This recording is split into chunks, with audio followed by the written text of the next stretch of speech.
Okay, hello and welcome to MetaEthics. Today I'm joined by Matthew Su, who is a natural law theorist, and we're going to be looking at some arguments against contraceptive sex or non-procreative sex. So today we're not actually having a debate, we're just going to be looking at the arguments and disambiguating some of the terminology. I've known Matthew for a few years, and he's actually how I learnt about natural law theory. It's a really interesting and fascinating normative ethic that I think tends to explain or maybe best justifies a lot of beliefs that uh, I find Christians tend to have, that from an outside looking in, it's hard to see why Christians hold these beliefs. Um, so I'll pull up the arguments now, just share my screen. Um, can you see this, Matthew? Yes, now I can. Great. Would you like to give yourself any further introduction than I've given you? Yeah, sure. Hi, Matthew. I'm a PhD candidate at the University of Cambridge. And yeah, I'm a big fan of natural law theory and looking forward to diving into these arguments. I guess I should sort of preface that on contraception in particular, I have my own sort of bespoke opinion. But I can, if the job is to explain the standard line, I think I'm perfectly competent to do that. So uh yeah, anyway. Sure. Yeah, I guess I should Yeah. say these arguments are really I don't mean to attribute these arguments to you or anyone other than myself, really. This is my best attempt to recapitulate Ed Fee's arguments. So it's not yours, not even Ed Fee's, just my attempt at recapitulating Ed Fee's arguments. But am I correct that you well, I'll do a short summary through them, but am I correct that you do maybe not exactly, but you essentially agree with these propositions and the arguments for them? Um yeah, broadly speaking, I have a position somewhere in the ballpark justified by arguments that are somewhere in the ballpark. So uh Sure. yeah, yeah. Okay. Great. And I should ask, are you familiar with formal logic? Yes. Okay. I don't use it too much, but I am familiar. Yeah. Well, I think that'll be helpful, but not strictly speaking necessary. Mm. Um, Okay, so I'll outline the structure of this document. So Hmm. essentially, there are three propositions that Ed Feser has arguments for. They are, it is metaphysically impossible for it to be good for a rational agent A to use sexual faculties in a manner contrary to their procreative and unitive ends. Two, Right. it is metaphysically impossible for it to be good for A to engage in contraceptive sexual acts. And three, it cannot be rational for A to engage in contraceptive sexual acts. And then if we scroll down, you'll see for each of these propositions at the top has its own section. Within contains the proposition, the argument, the formalization of the argument, um, and I suppose I should say these arguments are all valid, right? So they're logically valid, Yeah. meaning that if the premises are true, there's no logical way for the conclusion, which is just the same as the proposition, to be false. So if these Mm. premises are true, the conclusion is necessarily also true. Hmm. And that's true for all three of the arguments we'll look at. Um, So I could read the arguments. I could read all three of the arguments aloud, or perhaps just the first one, and then we can get into disambiguating. Is there a way that you think would be better? Uh, well, I mean, we're going to have to go through them each sort of anyway. So how about we take them one by one, I think. Sure, yeah. Probably best. Yeah. We might not. we might just run out of time before we get through Quite. them all. Um, Yeah. but yeah, we can take them one by one. So I'll show Mm, all three on the screen, just so yes. that, if there are any interested viewers, they can pause and look. So this is the argument for proposition one. This is the argument for proposition two. And this is the argument for proposition three. Hmm. All right. Okay, so I'll just read out the argument for proposition one, and then we'll start defining terms. Sure. So, premise one, if sexual faculties are natural to a rational agent A, exist by nature for the sake of procreative and unitive ends, and exist in A precisely so that A might pursue those ends, then it is metaphysically impossible for it to be good for A to use sexual faculties in a manner contrary to procreative and or unitive ends. Premise 2. Sexual faculties are natural to a rational agent A, exist by nature for the sake of procreative and unitive ends, and exist in A precisely so that A might pursue those ends. And the conclusion, it is metaphysically impossible for it to be good for A to use sexual faculties in a manner contrary to their procreative and unitive ends. So it's essentially just like a long modus ponens. Yeah. Great. So, let's start defining terms. Yeah. This is Sure. interestingly hard to start because um, it's all quite complex. Um, Yes. but maybe we could just start by the way, if at any point you think that you've got a better way to go about this, just let me know. Mm, But I was thinking maybe we could start by defining rational agent. sure. Yeah, so agent. Okay. Actually, how about sexual faculty? Because that Yeah, seems to be the sure. first odd term that occurs in the text. Right. Yeah, let's So try and go through it that way. yeah, so people might not be used to thinking of sex as a faculty or a power, right? So natural Hmm. law theory begins with the assumption, begins with a certain account of human beings, that is, they are uh, entities that are, in some sense, comprised of a certain set of powers, abilities to do something, and that the sexual faculty is a unified power that we have. Our ability to procreate, is a kind of power that we have, and that it explains the kinds of things that we normally talk about when we refer to sex, right? So something is sexual insofar as it's got something to do with our procreative faculty at whatever degree of remove. That's generally what we mean when we say at least, that's what natural law theorists would say when we talk about procreative faculties or sexual faculties. Sure. Okay. You'll see me making notes that Yeah. aren't that they're just to help me keep track pretty Mm, much. yes. Um, in fact, I can even just move those outside of the thing so we don't get distracted. Okay. So, if we try and bring that into defining a sexual faculty, what Mhm. might we say? So a sexual faculty is that power and all of the subsidiary powers that contribute in some way to um, procreation. That's the broad definition of sexual power that, say, a Thomist natural law theorist would give. A Thomist is a follower of Thomas Aquinas.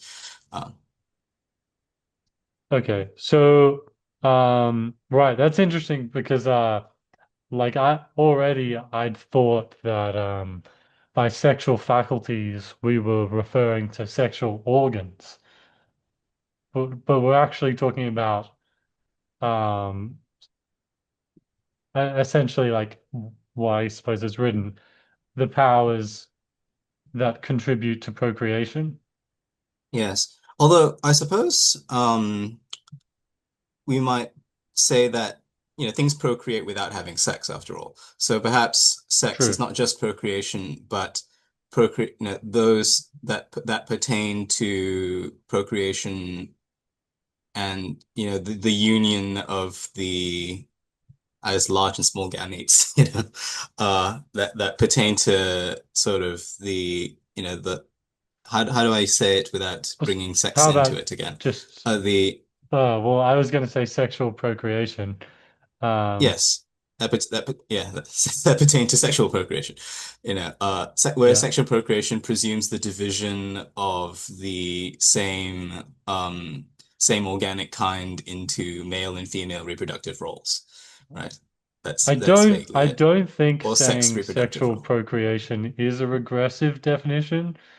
Yes, Um, because sexual procreation itself could be defined as bringing together large and small gametes. yes, Um, okay, so we've kind of got something for this. The powers, um, the powers that contribute to sexual procreation. I feel like yes. this, by I the think way, so. just be Yeah, warned, I I'm think going so. to be Yeah. extremely pedantic. No, Like, no, that's fine. I'm an analytic philosopher, or at least I was trained that way, so I'm perfectly used to it. Uh, yes. Maybe we don't even need subsidiary powers, honestly. Like yeah, powers would cover it. Yeah. it's fine if it's not complete. Essentially, like, all I'm looking for is a definition such that, like, I'm capable of understanding the terms. Right, right. Um, yeah, so I still feel like powers is a little vague here. Um, Abilities, if you like. No. Dispositions, functional dispositions. the abilities, right? So we're not talking about like physical traits like organs.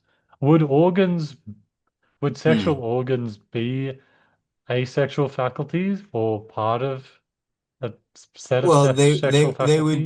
they would be specialized physical means by which the sexual faculties are carried out, right? So, Right. the testes have a role in the whole process of procreation.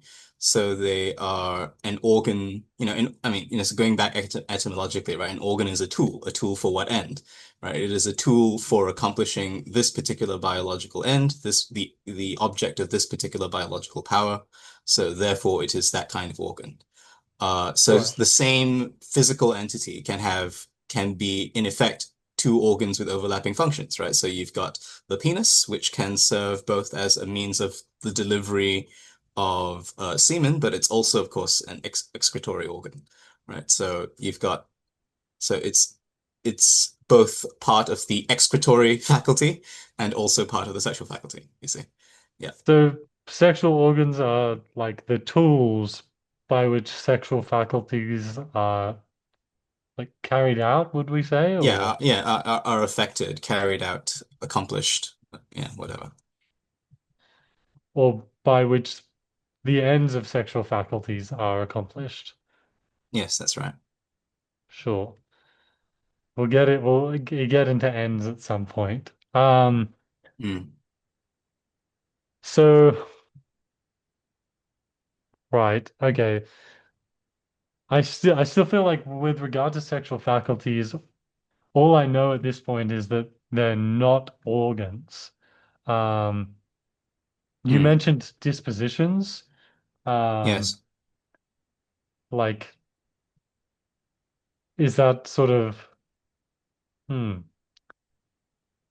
Yes, it's you want to define that or Well, only if it would be helpful. yeah, I don't know if it would be, but so it's just it's a technical term that's really common in the philosophical literature to do with this. Like what makes a power sort of distinct as opposed to say, a causal relationship according to a law, for instance, hmm is that it is a particular property of particular objects that describes an inherent tendency or inclination toward a certain end, right? And it's not like just a passive tendency, but it can even be an active tendency towards a certain end.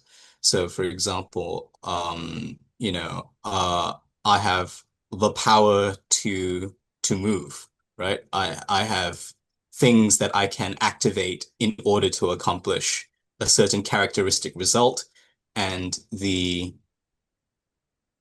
characteristic result isn't just accidentally related to this potential that I have. It's the yeah, I have these weird properties that point toward or incline toward certain results and bring them about.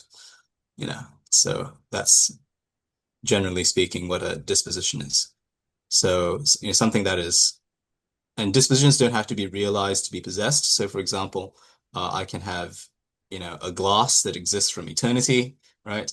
It has never shattered before, but it still can shatter, right? It's still got it's got a characteristic. There's something about the glass itself that gives it a tendency to shatter under the right conditions, and so we say it has the power to shatter, has the disposition to shatter. Um, yeah, Right. So not yeah, necessarily that something is going to happen, or even that it's trying to happen, mm, just that yes, it can happen. yes, Uh, yes, yes. Can happen and not just Not as it accidentally. were, yeah, not accidentally, that's right. Um, okay. So I'm just really trying to get into this. So obviously I Mm, know what sexual procreation is. mm. I did attend sex ed. Um, Yeah. the powers that contribute to sexual procreation is uh yeah, the entire sentence is not making sense when put together. Um, Ah, I see. like Right. yeah. Well, we know that sexual procreation is a very complex faculty, right? Lots of moving parts are needed to in order to accomplish the end. Well, So perhaps would it be best to just define what a faculty is? sure, a faculty is just a power of a um biological entity, I guess we're talking about, to accomplish a certain end. Okay, right. A certain Well, I a think certain we're gonna. biological end. Yeah. Okay, right. So I think we might have to get into ends earlier than anticipated. Mm. Um, okay. So, all right. So a faculty is a power of a biological entity to accomplish a certain biological end. Yes. So I know what a biological entity is. That's obviously just like a living Living thing. organism. Yeah. Yeah. Um, Actually, probably an organism would be a better word than biological entity because people think, biology, well, biology can extend to like, ecology and things like that, right? Well, we're not talking about ecosystems, talking about organisms. True, true. Yeah. So a faculty is a power of an organism to accomplish a certain biological end. Okay. Mm.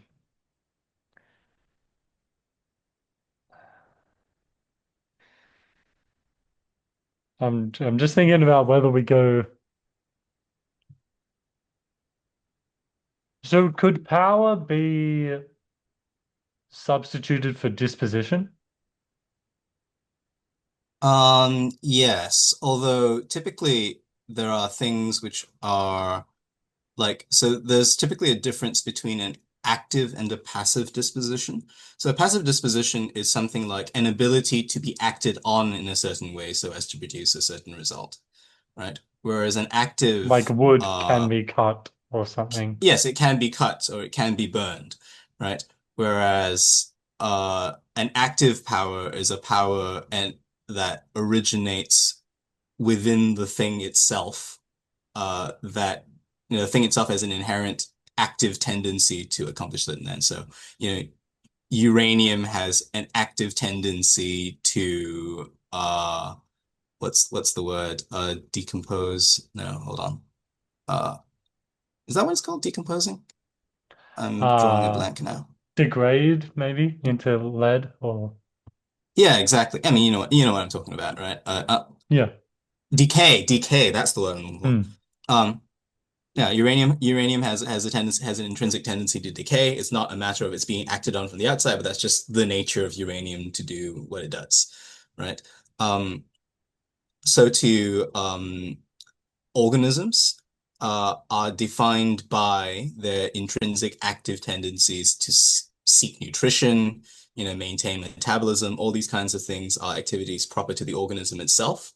And Uh, so we would say those are active dispositions as opposed to yes, passive dispositions. yes, that's right. Yeah. But we do obviously also have passive dispositions such Yes, of as that course. we Yes. might die or Yeah, well, yeah, fall we can asleep. we can be we can be burned. We Yeah. can do all Or I kinds of suppose things that sleep are could be active as well. yeah, yeah. I think sleep is possibly probably an active disposition as well. There's lots of moving parts that are specialized to produce sleep in the human being, right? Yeah. So we so it's probably called an active power. Okay. So would it be alright if I changed a power to an active disposition? Yes, that's perfectly fine, I think. If that's clearer to you. Okay, and then I think it will be helpful to say I don't think this will be too hard because we've kind of already done it, but I think it would be helpful to um, define active disposition.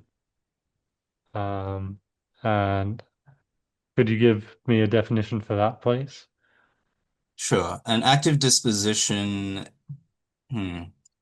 So am I primarily defining active or disposition here? So an active disposition is a tendency to produce a certain result uh, that originates within the agent that possesses that tendency. And of course, agent here just means like, possessor of dispositions. Uh, so it doesn't necessarily mean like a conscious entity or whatever, right? So uranium for our purposes can be an agent with active dispositions and so forth. Yeah, Sure. All right, I'll just go over this and see if there's anything that needs to be defined further. Um, so obviously I know what tendency means, Hmm. but it could be important to clarify that you don't mean in like a Statistical statistical sense. sense. You Yes, mean, I mean in the sense of yeah. Yeah, I'm not sure this is a primitive notion here, but like, inclination or yeah, I'd end up going back to things like, disposition, yeah, right? I was Like about to write yeah, disposition and then I yeah, realized, yeah. um, Yes. So an inclination has a kind, it has some underlying components, right? So there's an object, there's a relation to that object, and there is a kind of anchoring of that relate of us of that special relation in the in a certain agent that is disposed. You don't just get dispositions floating free. There are always dispositions of certain things toward other towards some result or range of results. right. right? Is I yeah. feel like this is yeah, there might be trickiness here because it's hard to Mm, not slip into words that I guess anti-realists like myself find, spooky, mm, such as, like ordered towards or some sense like that. Like, oh, obviously, like I don't disagree with you that uranium will um decay into lead. mm, Um, but right. Yes. So maybe yeah, it's so it's something about something about the agent that exerts a constraint on its possible results, right? It's that property in virtue of which the agent itself exerts a constraint on its possible results, perhaps. Like so there's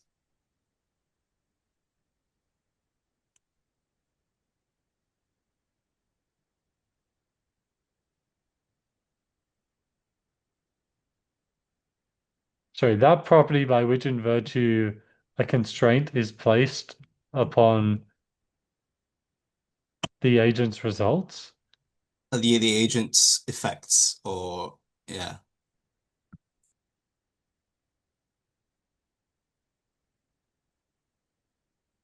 And effects So, would just be things yeah. that the Yeah, agent can yeah. do.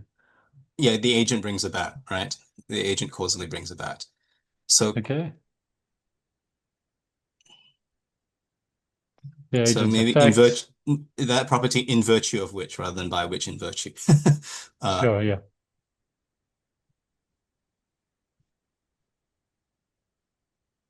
That property in virtue of which a constraint is placed upon the agent's effects. Could we say upon the causal powers of the agent? well, well, you'd rather not because causal powers is a more derivative thing that derives from the Sure. underlying notion of a tendency, right? Yes. Okay. Yes. But when we observe a causal relation between something, we're not just saying one thing follows another. We're saying something about the cause exerted a constraint such that this particular effect resulted rather than some other effect, right? Hmm. So that's sort of what I'm trying to capture here. Like Yes. that kind of forward-looking property of a thing, as it were, that uh, that exerts a constraint upon future. So I hesitate to say future because powers don't just work sort of diachronically, they can also work synchronically, but that's I think effects is good enough to capture that the the Right. sort Like of it's not necessarily the case that an eye will see, but it also does see or something like that. exactly, and it's currently exerting that power, right? You don't Yeah. say that my power is not exercised for a future thing, it's exercised in virtue of a current thing. But the current what that thing which it is exercised towards is an effect of my eyes, you know. So yeah. All right. Okay. Let me analyze this one. That property in virtue of which a constraint is placed upon the agent's effects. Okay. Maybe possible effects that helps to Sure. that property of an agent, in virtue of which a constraint is placed upon the agent's possible effects.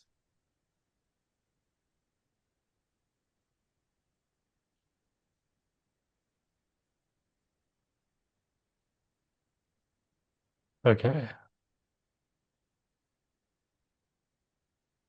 It's it's tricky here because it's like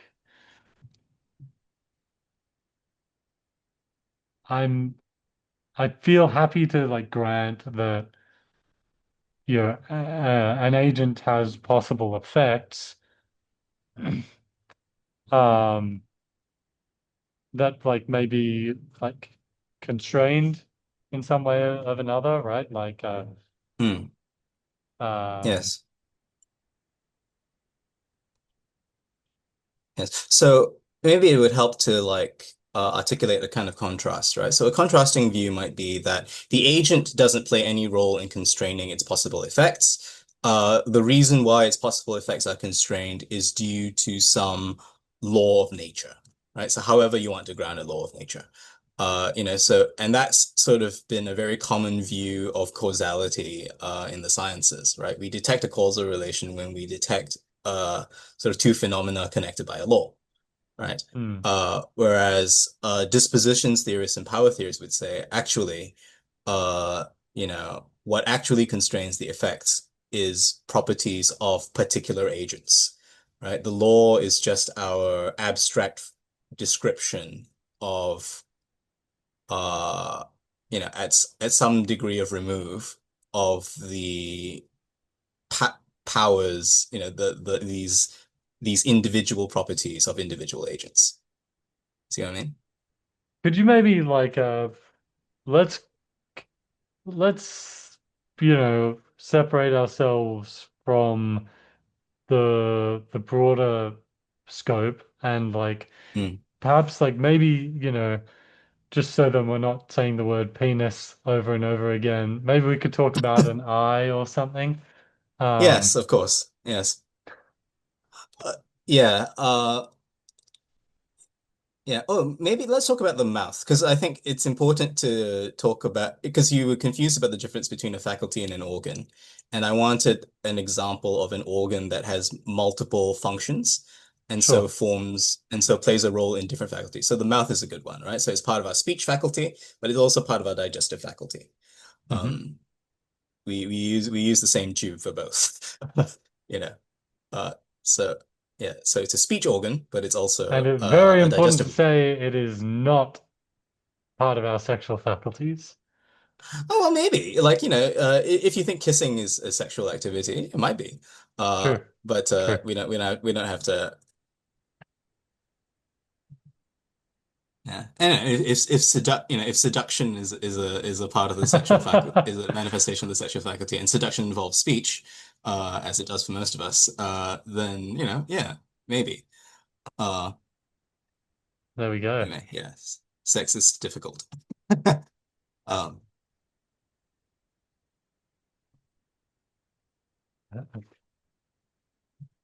Okay. So let's get into this in relation to the mouth.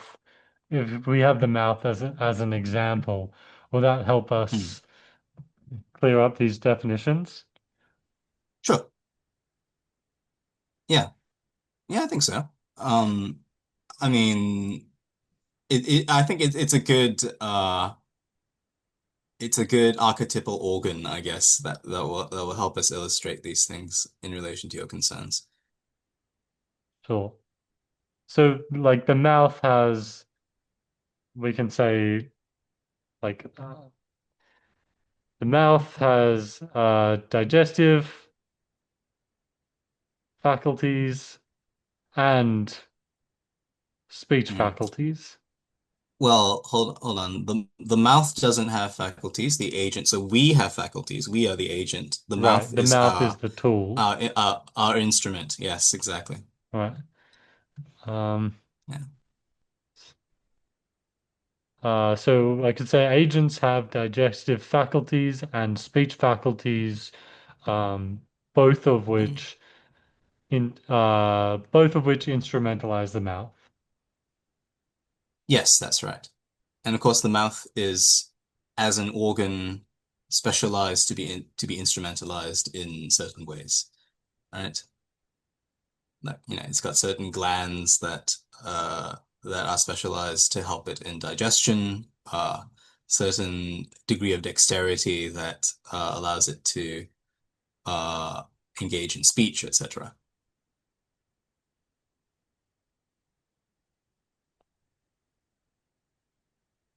See that is tricky from the anti-realist perspective, but Sure, don't want but to necessarily just like get into some realism debate if it's yeah, avoidable. Um, sure, but we're just defining terms here. So I'm just giving you a sense of where the sort of natural law theorist is headed, right? We're not sure, yeah, necessarily defining that's words here. fine. We're just explaining why Yeah. what like I how natural law theorists tend to think about certain things. yeah, let me say like we might end up with a definition and I might just be like, oh, well, that just doesn't exist. A faculty might just be, like a flying unicorn. And I might Yeah, just be like, oh, that doesn't exist. But we can debate whether it exists a different day sure. or Yeah, all the only objective is pure yeah, understanding. yeah, yeah. So at the moment, like we're concerned about appealing to anti-realists at least to the degree that they're able to understand what we're talking about, right? We Yeah, don't want to exactly. toss Yeah. opaque terms at them. Yeah, Although, like I think I at the same time, it's certainly not just anti-realists that have trouble understanding these sure. terms. Yeah, it's not a common idiom these days. I accept it. So it's a it's the philosopher's job basically to translate between these different paradigms. So I'm happy to do it. Yeah. Okay.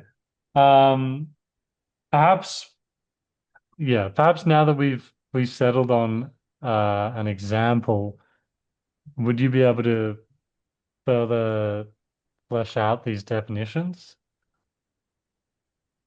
Right, sure. So as an organism, we are constituted by a certain set of uh con a certain set of powers, right? What it is to be an organism is to be composed of a hierarchically ordered series of powers. So powers that serve other powers or that play certain roles in accomplishing the ends of other powers. So think of, for example, life, right? Life is a very complex power, but it involves various components. For example, maintaining a difference between the inside and the outside, right? Broadly, you could say homeostasis. Hmm. It involves sort of harnessing energy towards its characteristic activities, maybe call that sort of metabolism. It's got tendencies of development and growth, right? And that they're all united in this kind of recursive self-supporting process that we ultimately call sort of organic life, right? So I all my metabolism, my homeostasis, etc., they all go toward sustaining my life, which in turn sustains those underlying processes. Like the metabolism only occurs within the context of a living system, etc. So Right. life is a I kind feel that like we kind keep that kind of getting like yeah. examples, but uh the like do you see what I mean? Like we get examples, but the Mm. definitions aren't necessarily becoming clearer. Sure. Well, hold on. In what sense are they not becoming? Okay, hold on. So let's just recall what we're trying to do here. So Hmm. Okay, so what are we trying? essentially we need to Yeah. define tendency to define active disposition to define Right. faculty, Right. right? Yes, All right. that's right. So when we say, okay, I know what an agent is, property, could that just be like a trait, like anything true of the agent? Um, yeah. Uh, I'm not sure to what extent that's true. So property might actually have more in it than I initially Yeah. considered. Yeah, property attribute. Because I just keep thinking about, the old philosophical debate about universals and things like that, to what degree we need to get into that. Yeah, I guess traits. I mean, traits are kinds of universals as well, so you could call this property. Yeah, sure. If you've got a good idea of what a trait is, I'm happy to Well, go when along with I that. say I trait, don't, I don't, yeah, I don't think it, when I say trait, all I'm saying is like something that's true of the agent.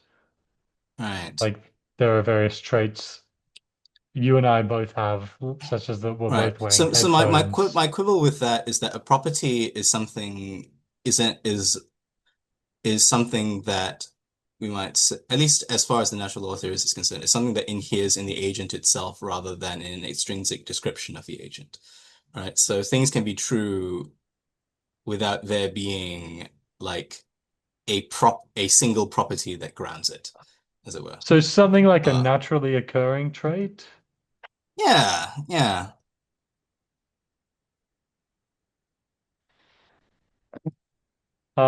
Like that could be disambiguated further, but like I think it's clear it's just not stuff like that I'm wearing a jacket, but stuff that like I have a neck and a head and yes, yeah, sure, yeah, things like that. Uh, okay. it's the function of language to sort of try to carve up, at least when we're looking for the truth of things, we're trying to carve nature at the joints, as the sort of saying goes. We're trying to say that, this is how the world actually is, rather than just an arbitrary agglomeration of things that we're just referring to by a unified word, right? So maybe I can just coin a word for the object comprising myself and the moon, but there's no actual ob property of being, the object that's grounded anywhere in nature, right? It's not, Yes. that's not a naturally occurring property. That's just a function of our linguistic use. Whereas a property in the proper sense, is an intrinsic trait of things. Okay. So I think I'm feeling quite pleased because we've got to Yeah. at least one sort of we found one spot of I don't know bedrock. Um, in that we've defined property. We've also defined agent. I suppose I may as well write agent. Uh, well, I don't know if I mean I've claimed to have an idea of agent, but it could be helpful to Yeah. define it. We would say something beyond just an organism, surely, right? Yeah, yeah, yeah. So in general, an agent is just something which exists and possesses uh active dispositions, which we've defined up there. Oh, well, we're still in the process of defining active dispositions. Yeah,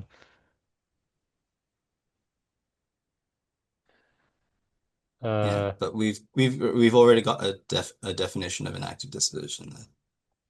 right, but we're But disambiguating that definition. I'm thinking it could potentially be. Oh, what have I just done? Um, why is it doing that? That's incredibly annoying. Um,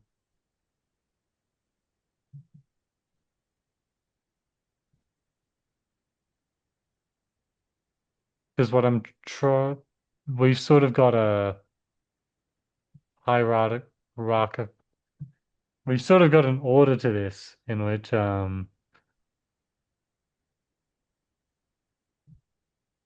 I'm not really sure why these dot points are being extremely frustrating, but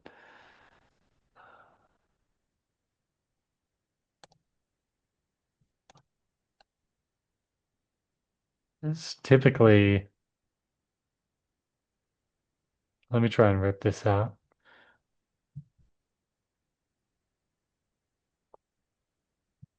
Okay. Um,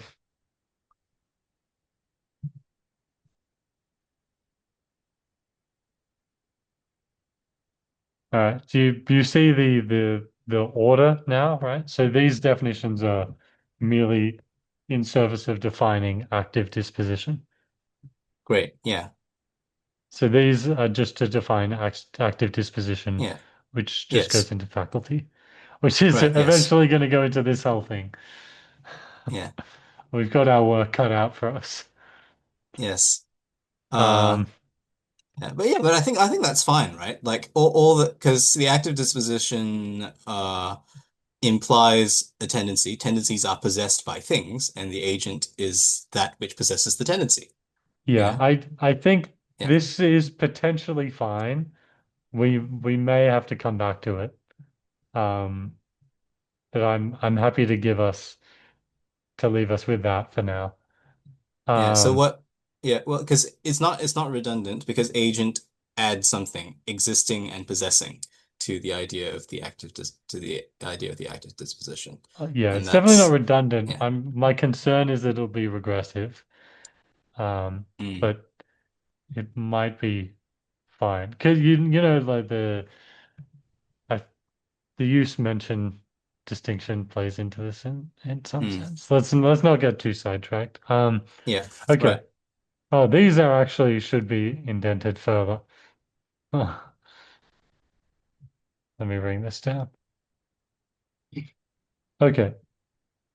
So, all right, we're defining tendency. We've got property. We've got agent, in virtue of which a constraint is placed upon the agent's possible effects.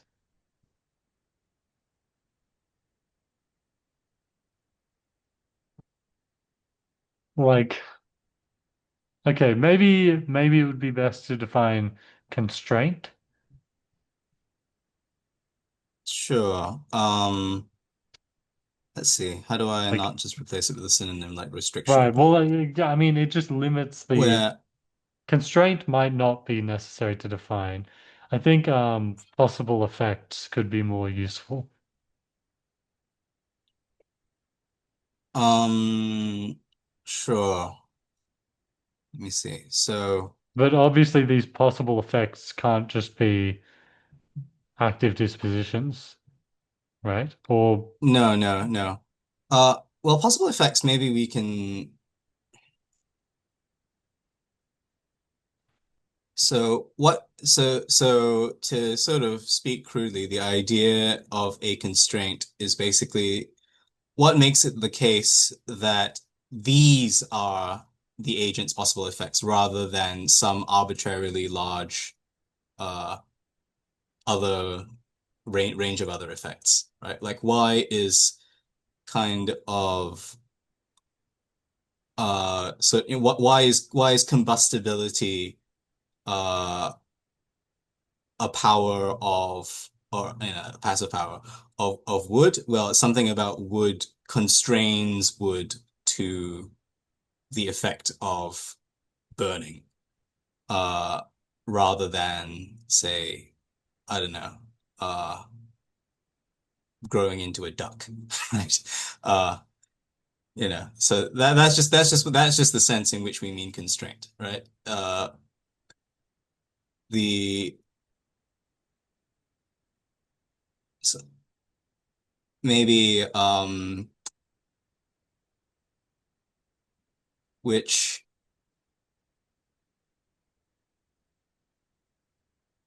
which explains the something. So a constraint is something which explains the limitation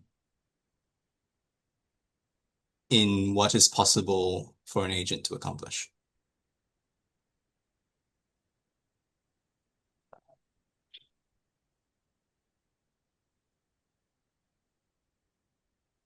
so a constraint is something which explains the limitation in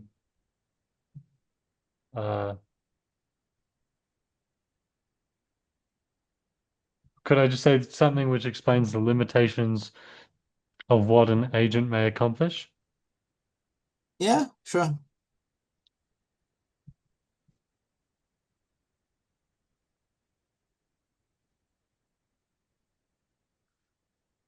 Something which explains the limitations of what an agent may accomplish. Okay. And can we get into possible effects, or Um, is that I'm sure. You just want me to wondering if define that's quite possibility? You want me to define possibility or effects? I mean, we're going to get down into defining what causality is, and surely, like,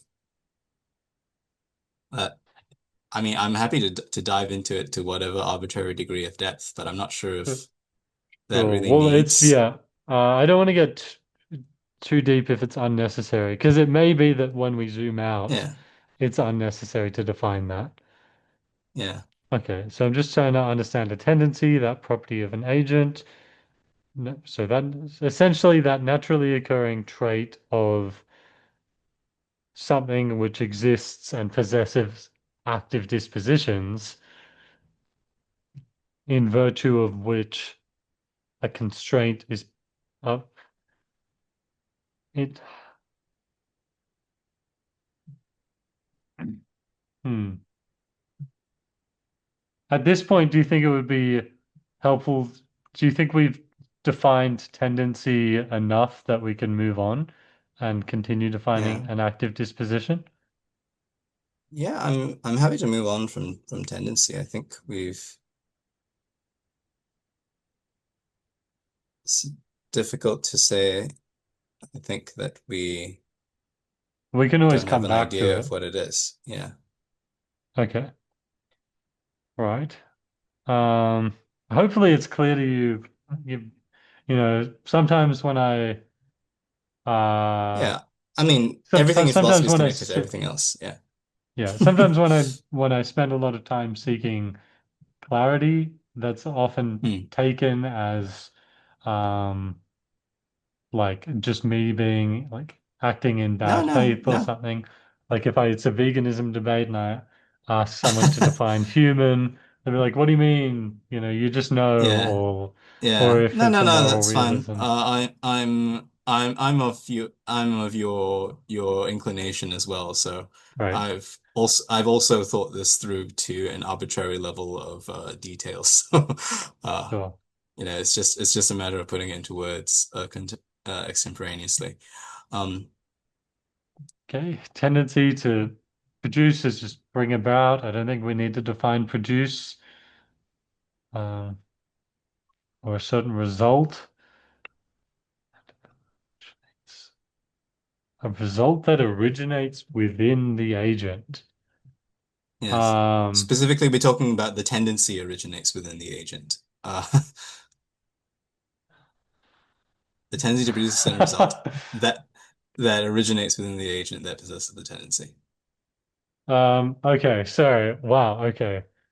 Um,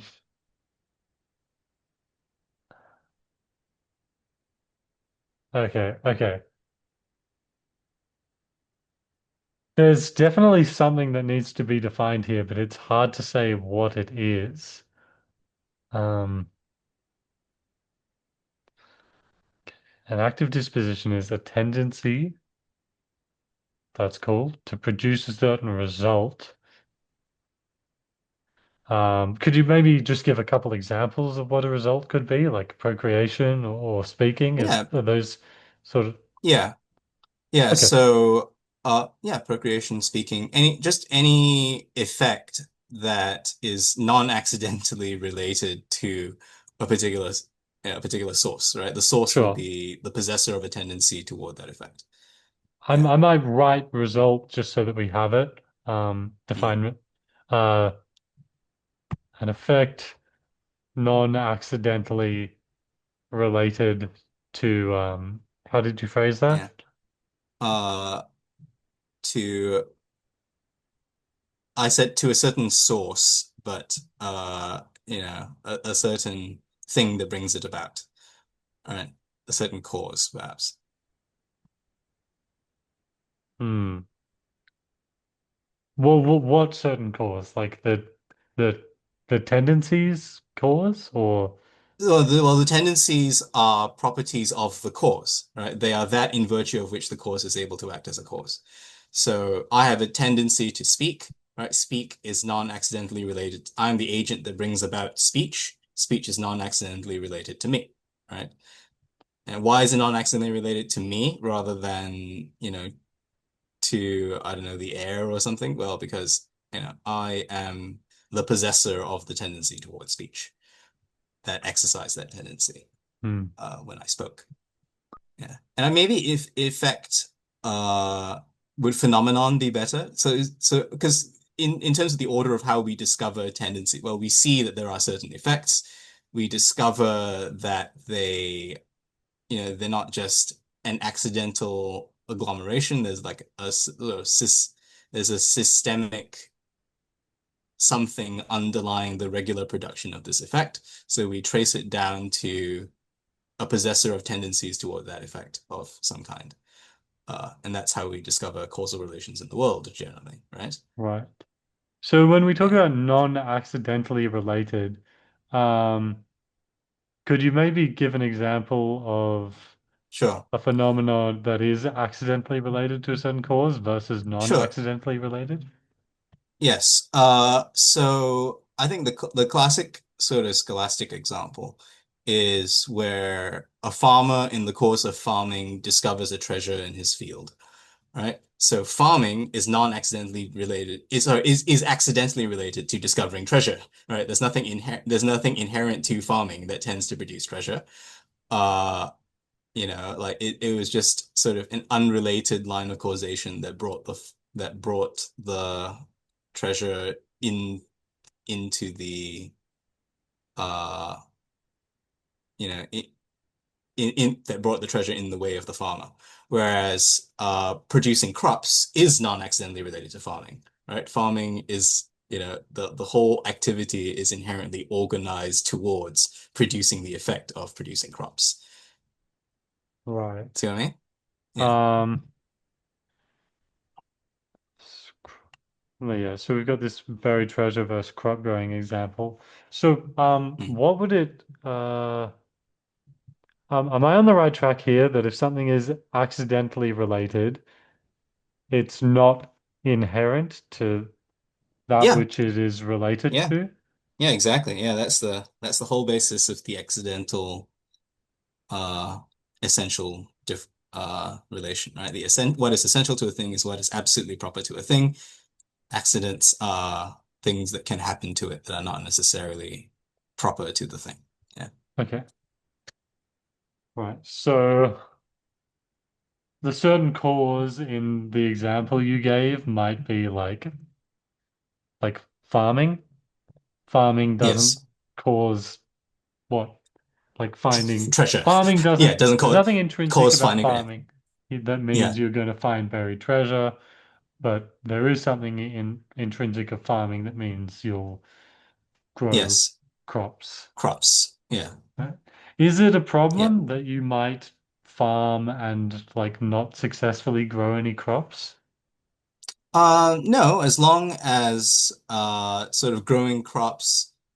Well, as long as, first of all, I think you grow crops at a rate higher than sort of, if you didn't farm, so it doesn't even necessarily mean that you succeed 51% of the time, right? Even if you succeed 30% of the time, whereas otherwise you succeed 0% of the time, like farming is obviously something that is causally able, distinctly causally able to produce crops.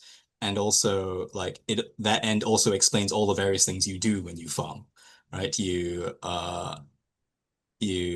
Why do I plow the field? Why do I put the seed, right? What is it that unites all of these activities? Well, it is the end of growing crops.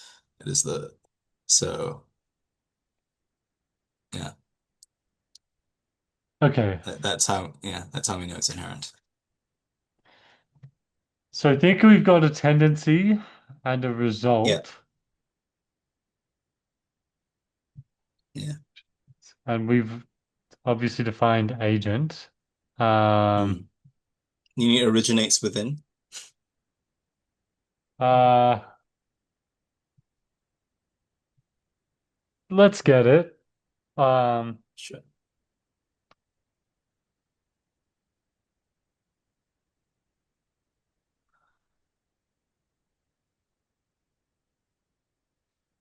uh, yeah, so originates within. Um, Yeah. this means, I guess I'll pass that to you. Yes. So we've already talked about tendencies as properties. Originates within just means a tendency originates within an agent where that tendency is a property either of that agent or of the agent's proper parts. Um, so originates within just means of that agent, Yes, um, or or of its proper parts. Okay, and I don't think this will be too So hard, but I'll yeah, get proper parts off you. yeah. Proper parts are the. Do I need to define part? So is it proper that Uh, I'm? Maybe not. Just Yes. Okay. So a proper right. part I've is noticed. Sorry to interrupt while you're giving yeah. me the thing I asked for. But it's like I've noticed there've been a few times where I've said like, can you define proper parts?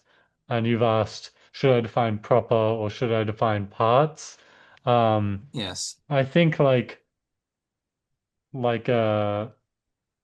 sometimes this like adjective noun thing can be defined as a whole. Like Yes, I like if know, I ask but you to define a green car, like you might just be able to say, a car which has yes. like Well, I'm uh, because sometimes in terms of these compound terms, one thing is less clear than the other, right? So yes. you might have an intuitive sense of what a part is, but what's a proper part? What's an improper part? You Yeah. know, that would I guess be from my that would end, strike me as the stranger thing. right. From my end, I don't know whether like part or proper needs to be defined more than the other one because Right. Okay. Yeah. That's an answer. That's an answer to my question. yeah. Okay, great. So an agent has proper parts just in case there are uh, really real and really distinct um how it's sort of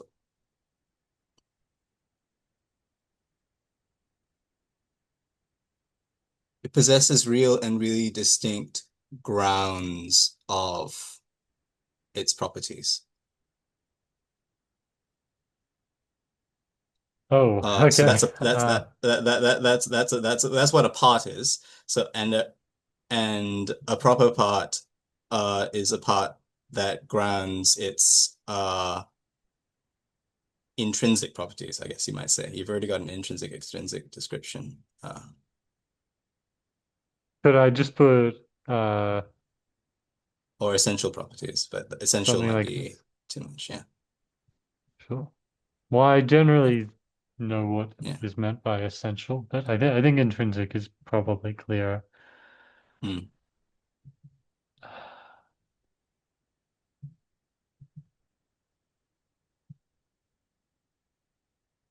Um,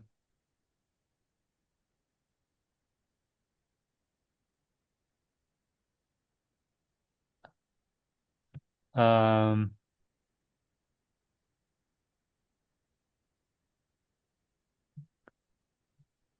just to clear something up, could Hmm. this be that intrinsic property of an agent, and this could be intrinsic property?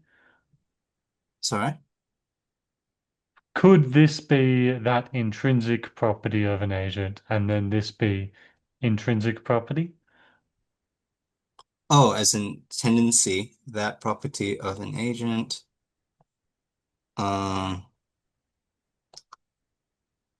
originates within. No, hold on. Because we want to.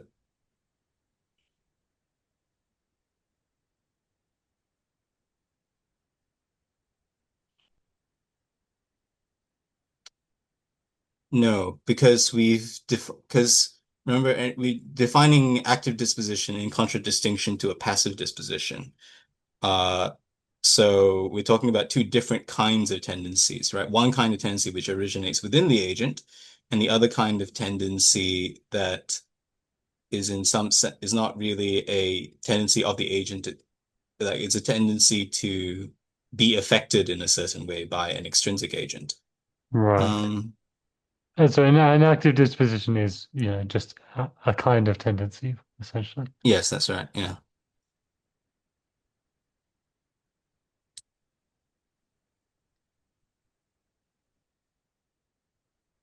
Um, that might be a distraction.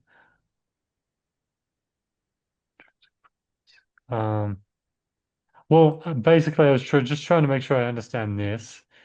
And then when it says intrinsic properties, is that at all different to a naturally occurring trait?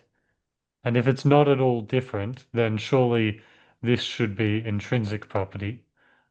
Well, there can be naturally occurring traits that are accidental rather than intrinsic, right, to things.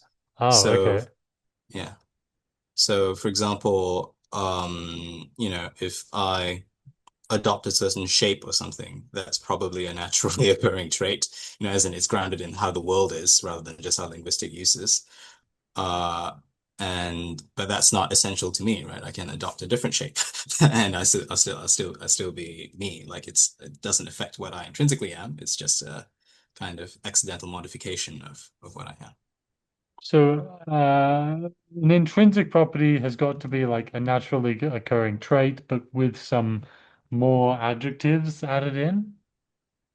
Yes, a naturally occurring trait that, ah, Well, I guess that's just a property. So I suppose yeah, we just need to define intrinsic yeah, because we've got property. yes. Intrinsic is interesting. How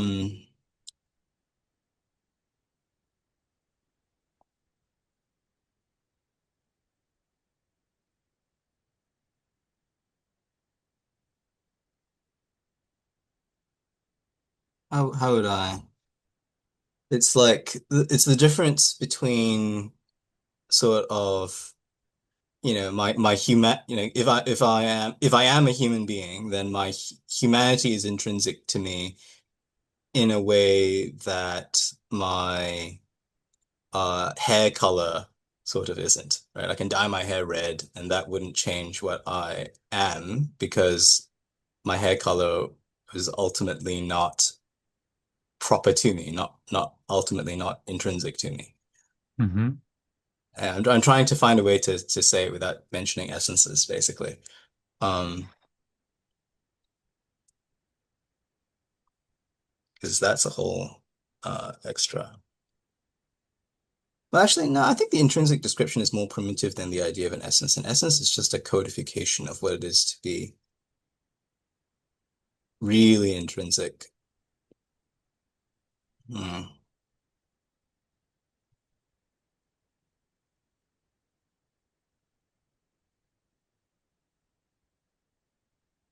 Yeah. So something is intrinsic to X if it uh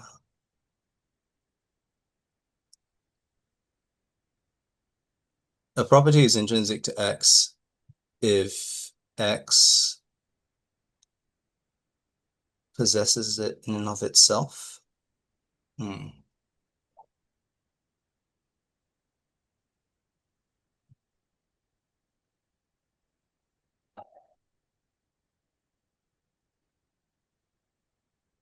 Possessed in and of itself.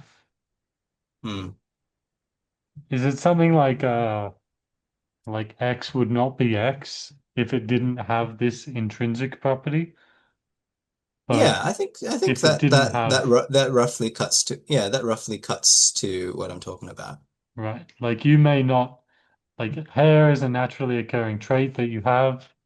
You may Hmm. be born without or lose that hair. Hmm. Um, but it wouldn't change that you are you. Yes. Whereas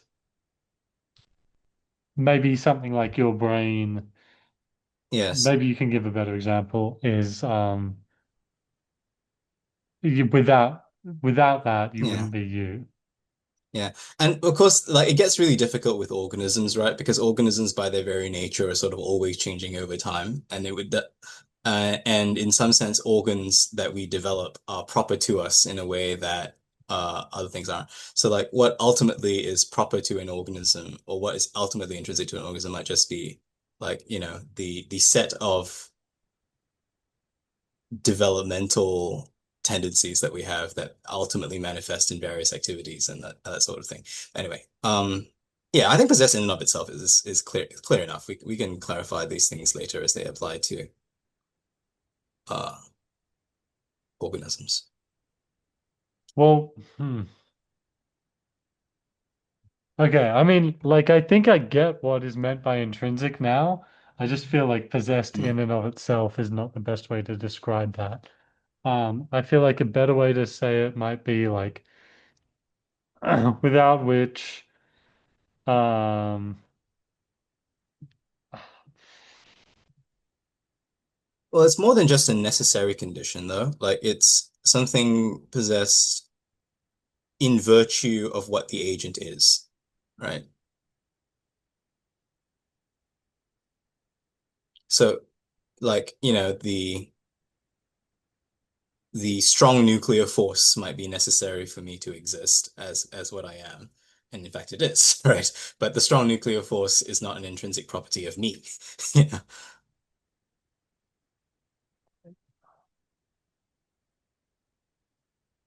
right. Okay. Um, okay. I think I'm happy with this. So I think we've got intrinsic property. Mm, Well, an intrinsic property is a naturally occurring trait possessed in virtue of what the agent is, mm. or at least an intrinsic property of an agent is a naturally occurring trait possessed in virtue of what the agent is. Yes. Okay. Okay. Um, we've been at this for an hour and a quarter. I'm pretty much happy to go all night, but I do think we should set a cap. Um, Sure. so is there a certain time? It's 8:16 for me. Is there a Well, certain time? it's 11 in the morning for me, so I've got all the time in the world today. All right. Yeah, maybe another Let's hour or so. yeah, Yeah, yeah, let's power on. let's see if we can get to the end of the first argument. Oh Uh my God. Well, we're yeah, not even at the end it's of the first word. yeah, All of this goes into yeah, faculty. this. Well, I think we said a lot of groundwork. Hopefully, Yeah, well, it we seems the yeah, case that we won't then it have to define yeah, agent. We'll have to yes, define rational, but yes. uh, okay. Give me one moment to recapitulate myself. Hmm,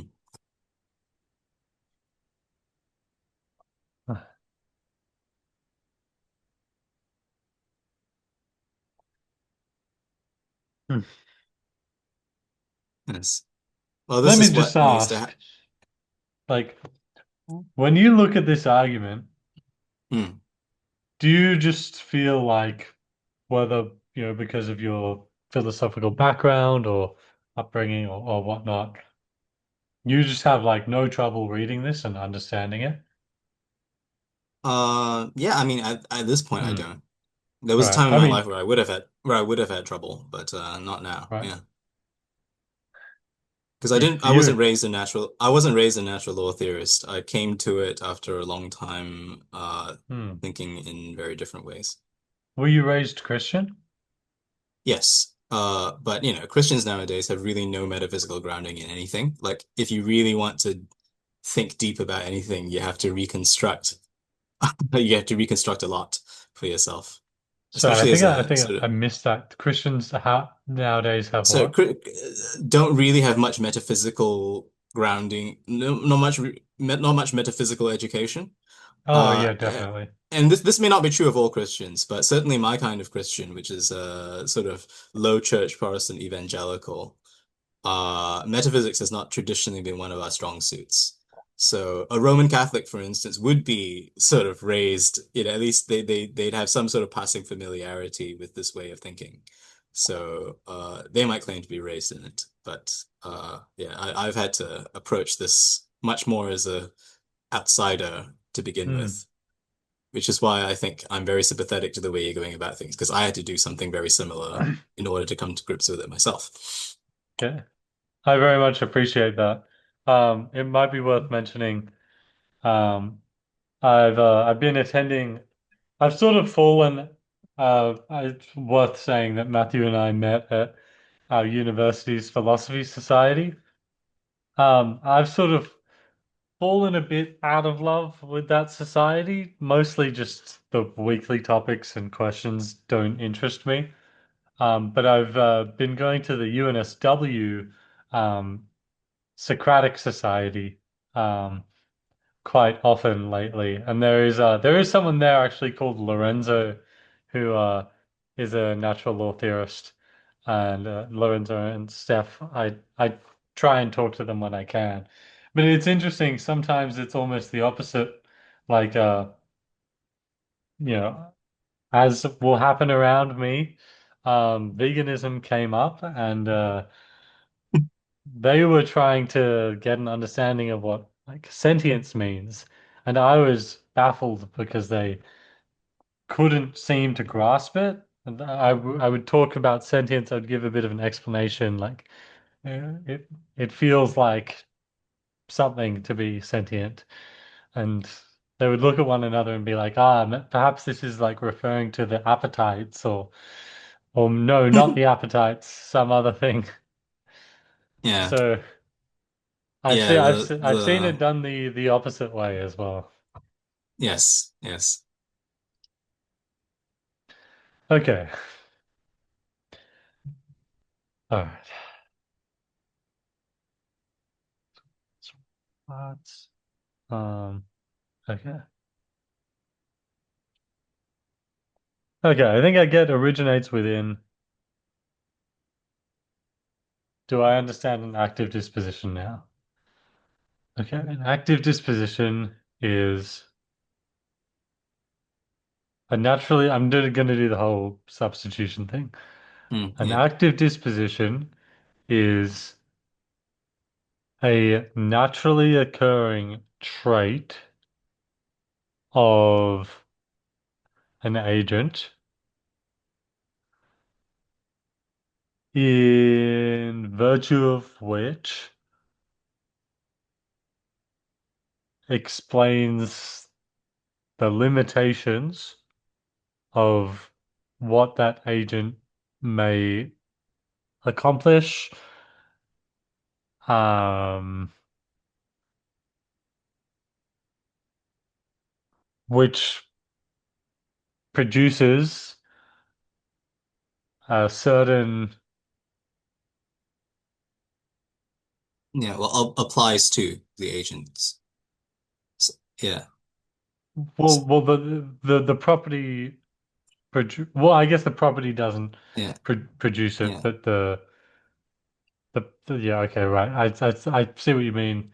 Yeah. Produces a certain um, non-accidentally related result that uh,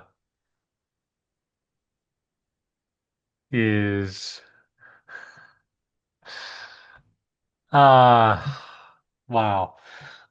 So I do feel like we've made progress because at this point I still feel lost, but I feel like there is a That way is out.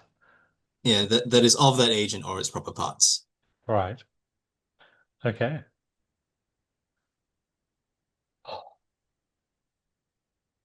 Wow. Okay. Um,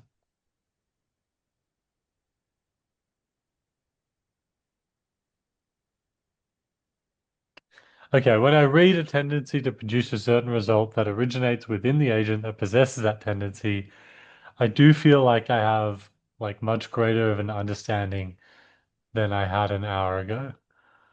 Okay, Um, right. but yeah, I will say that I'm unsure if I'm satisfied because if somebody asked me what an active disposition is, it's not as if I Hmm. could like Yeah. uh easily like have something that rolls off the tongue. But Yeah. I'm I'm tempted to zoom out. Hmm. Uh, but yeah, I mean that could also just be like a result of my struggle. Yeah.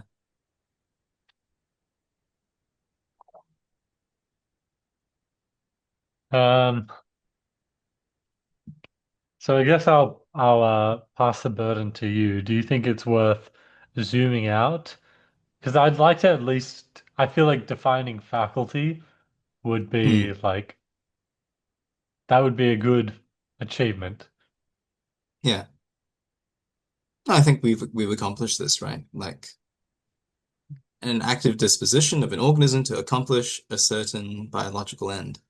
Like honestly, like if you're a biologist and you're familiar with the functions of things, like this shouldn't be that difficult. Like, the heart's function is to pump blood, so we've got a blood pumping faculty, etc. Like there's lots of easy examples that we can point to.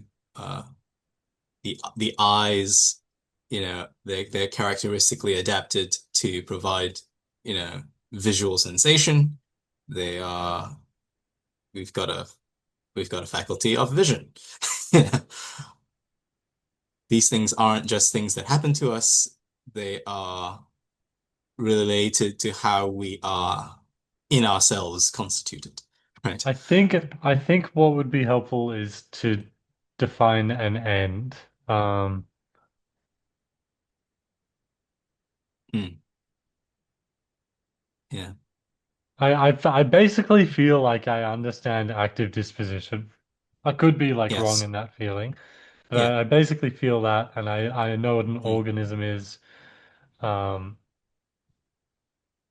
but I think it's worth defining ends.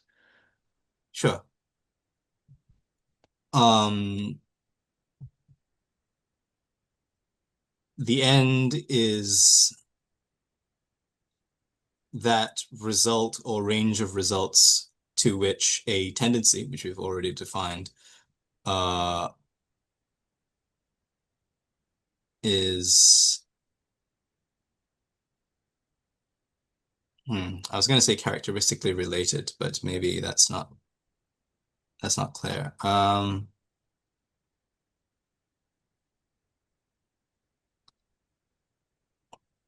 That like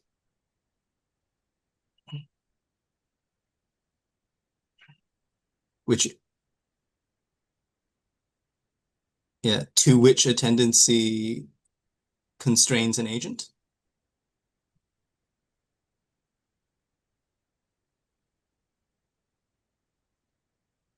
Okay. So, um, I'm just gonna put these here. Is the visualization I'm doing like clear to you? Like essentially just if you need like a term defined, you just sort of go a Yeah, layer just go deeper down. in the Yeah. tree. Yeah. Yeah. That's why like agent has appeared like three times. Yeah. Um could put my foot in this. Uh a result or range of results to which a tendency constrains an agent. Uh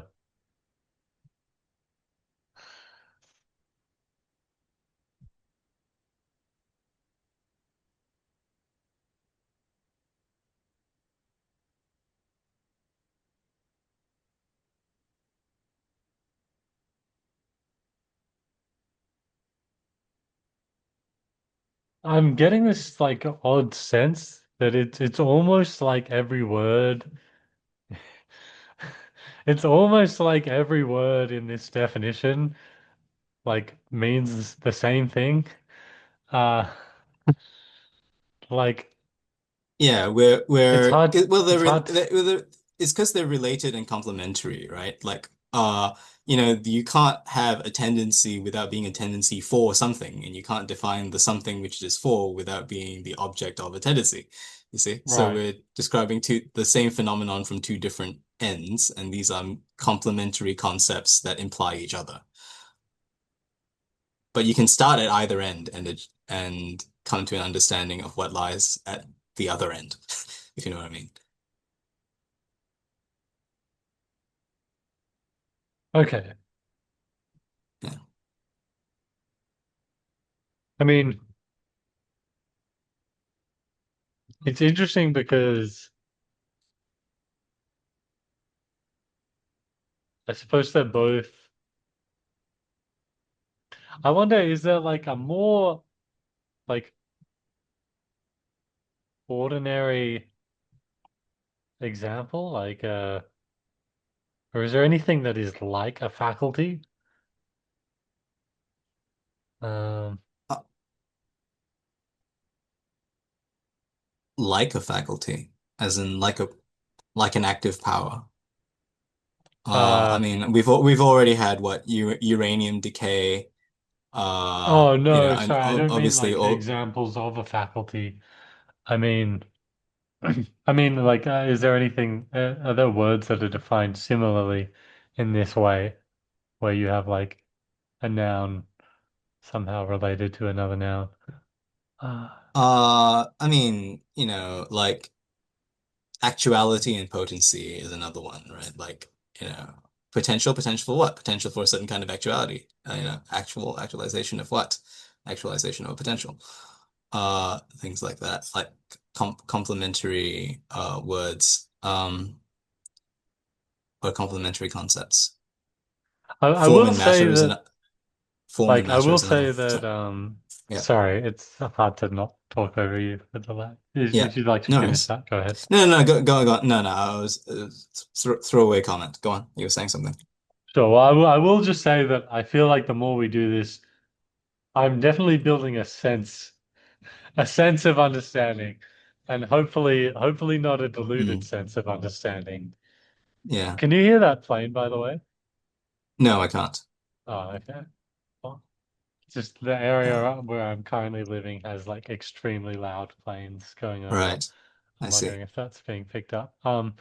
Yeah. But uh, and that was a particularly loud plane. Um, Mm. Yeah, yeah, great. hopefully not Yeah, a I mean deluded sense. that's the same for me as well. Like the phenomenology of what it is to learn this kind of philosophy is rather than a neat set of definitions, you kind of get like a picture of it that you then try to render into words, Hmm. which is basically what we're doing here. Um, Yeah, well, I've seen like I think we've talked about this video where like ask yourself debated synth and you have also debated ask yourself, the video of which is on my mm, channel, and mm, Dr. Avi, the video of which is on Dr. Avi's channel. Um uh and I think at the end of that video, ask yourself or Isaac is just like, yeah, maybe there's just words that haven't been invented yet. So it's just going to be like nearly impossible to bridge that understanding. So I suppose that could be the case, but if we do enough defining, then maybe a switch will flip. And well, I'll yeah, say I that, mean, as I say, it's perfectly possible to acquire this kind of understanding. Like, I've not always been a natural law theorist. I've sort of uh entered into that epistemic community, and right. What I seem to be able to communicate perfectly fine. So,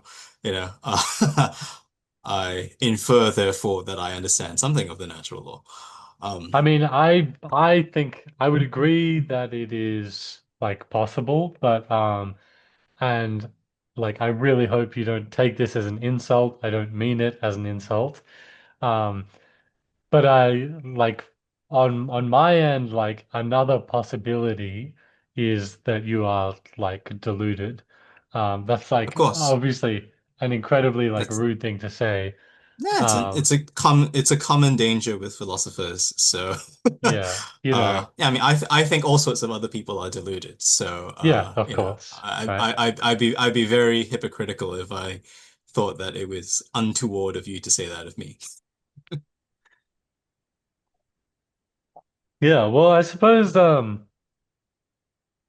what would your I can promise that I won't be offended, or if I do, I won't let it. If I am, I won't let it, you know, Hmm. impact anything, but like I guess you probably would not say I'm deluded. You would say I'm like lacking something, or how would you Yeah, describe me? um, yeah, I don't think you're completely like, brain in a vat deluded. I think that everyone who basically isn't doesn't agree with me, lacks the proper philosophical framework to coherently put together the things that they do understand. So, for example, in ethics, someone might respond really strongly to the fact of pain. But if they don't understand how pain fits into the general scheme of human flourishing, they won't necessarily understand its ethical significance, and they might assign either an outsize or an undersize significance to it that a more complete view of, what ethics is and what it's for and sort of would either ameliorate or enhance, right? Uh, yeah. So that's generally how I think of everything. Like no one, unless they're a uh, com you know, complete mental invalid, you know, there's going to be something they get right, and it's just a matter of filling in the gaps in their understanding, at least Right. So philosophically it's speaking. it's basically like your picture of me is that I'm lacking like a certain philosophical framework, which you've just Yes, described. yeah, and the dialectical challenge is always to latch on to what is right or what I think is right in your view, and try to supply what is missing to bridge the gap between your view and my view. Hmm. Well, I appreciate you uh doing that. Hmm. Um, okay. I feel yeah, even though I don't feel 100% certain that I understand faculty, I feel like I've got some kind of picture of faculty. I think we might Hmm. just delete this box because it's just making everything way harder. Um, I don't imagine it would be hard to define. Like for like sexual is just relating to sexual intercourse. Is Hmm. there anything that we need to add beyond that? Yeah, I don't think so, honestly. Like related to yeah. Yeah, related sexual intercourse is seems to be perfectly fine.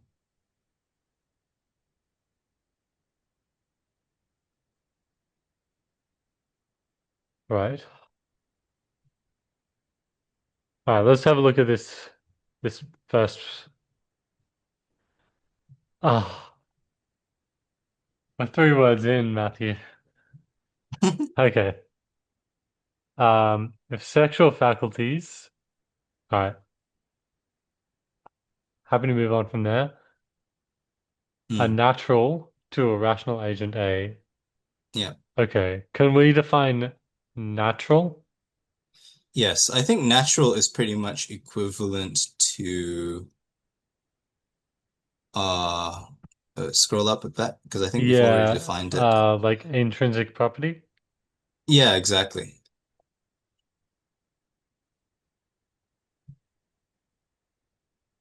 So can I just say an intrinsic? Yeah. Yeah.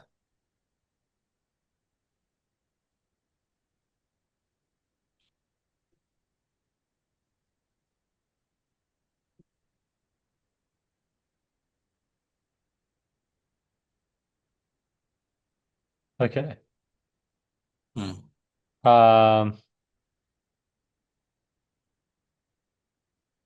Yeah. Yeah, see, that's the groundwork paying off. yeah.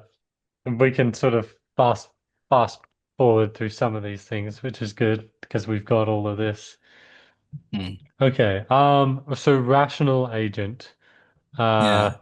I obviously I know what an agent is. I think I just need um a better conception of what it would mean for that agent to be rational. Yes. What's a good way to approach this? Because the way that natural law theorists think of rationality is a bit more than just like, you know, is able to apply a logical procedure. Then they don't have a proceduralist definition of reason. Reason is like logic is just a tool of reason. Rational. Um,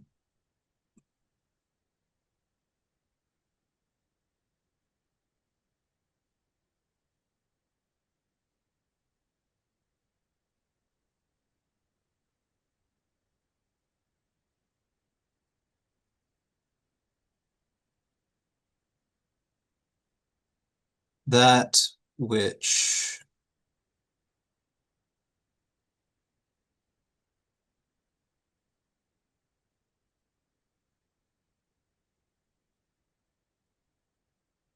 hmm. Well, it's a so the rash it's a faculty, that faculty by which, actually, no, hold on. Ra To be rational is to have the faculty by which uh one grasps truths by means of the manipulation of abstract content, something like that.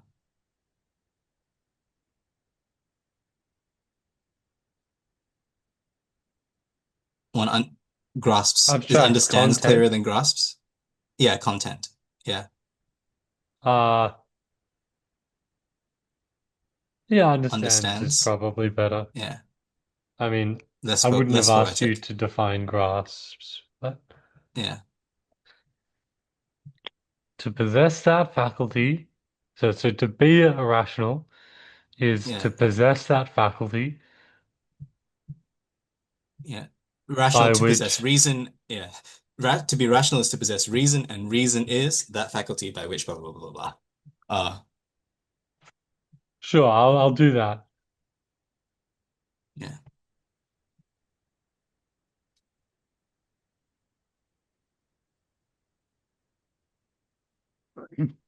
Yeah, and I think it is good to do this because I was just yeah, going to ask if we could like delete the first half of the sentence otherwise. yeah, Okay, so to be rational is to possess reason. Reason is that faculty by which one, uh, let me just ask, well, we have defined faculty actually, right? yeah, yeah, Oh, have we? Oh, yeah, yeah, yeah. Yeah, that was what we just spent the last hour and a half working yeah, on. Yeah. exactly. Okay. So, so I can't ask you to define faculty in this sense. Yeah, because this is just an instance of a faculty. I mean, obviously, it's something that organisms do. So Yeah. it's a biological end. It's rooted in how we are organically constituted, and it's one of these powers, and that's how you characterize the power. Sure. Okay. That faculty by which one understands truths by means of manipulation of abstract content. Just because I think it will be easier, could you like there's other stuff to look at, but um I mean maybe like I'll get a clarity of truths off you, but could you just describe what you mean by abstract content? Just because I think that won't be too hard. Sure. Let me see. What's the best way to put it? I mean, as in is healing, I just want to talk about universals, but that would just rabbit hole us. Um,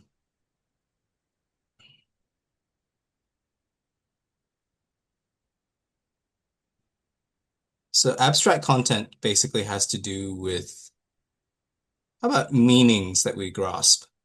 Uh, you know, but by means meanings. Yeah. So abstract content is whatever it is that fills basically it's an equivalent of like conceptual content, right? Like you have an idea what that is? Like the No, I don't. when we have an idea of something, the thing that allows the idea to mean, what it means is the content of that idea, right? So Uh, I have an idea of a rabbit. The content of the idea of the rabbit is, you know, the rabbitishness of that idea. And the rabbitishness of that idea is the content of the idea. See what I right. mean? Okay. I Yeah. kind of I feel like I actually understood what you just said. Yes. Um, like to such a degree where I almost feel like abstract content doesn't need to be defined, but I think Yeah. it would be good to define it. Uh, Yeah. I Like the mean, ground of meaning. uh, uh, I mean that's better.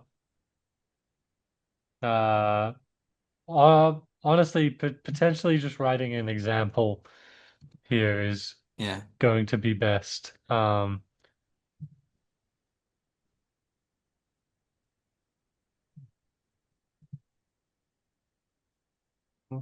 Maybe I could say when conceptualizing a rabbit, the rabbitishness, or Yeah. Yeah. The rabbitness, maybe. Yeah. yeah, as, I only say well, ish you'd because expect rabbit as we conceive it is not the whole of what it is to actually be a rabbit, right? So that's why I say rabbitishness. But you'd expect a rabbit would be a little bit more than rabbitish. yes, exactly. Whereas our concepts are usually merely rabbitish.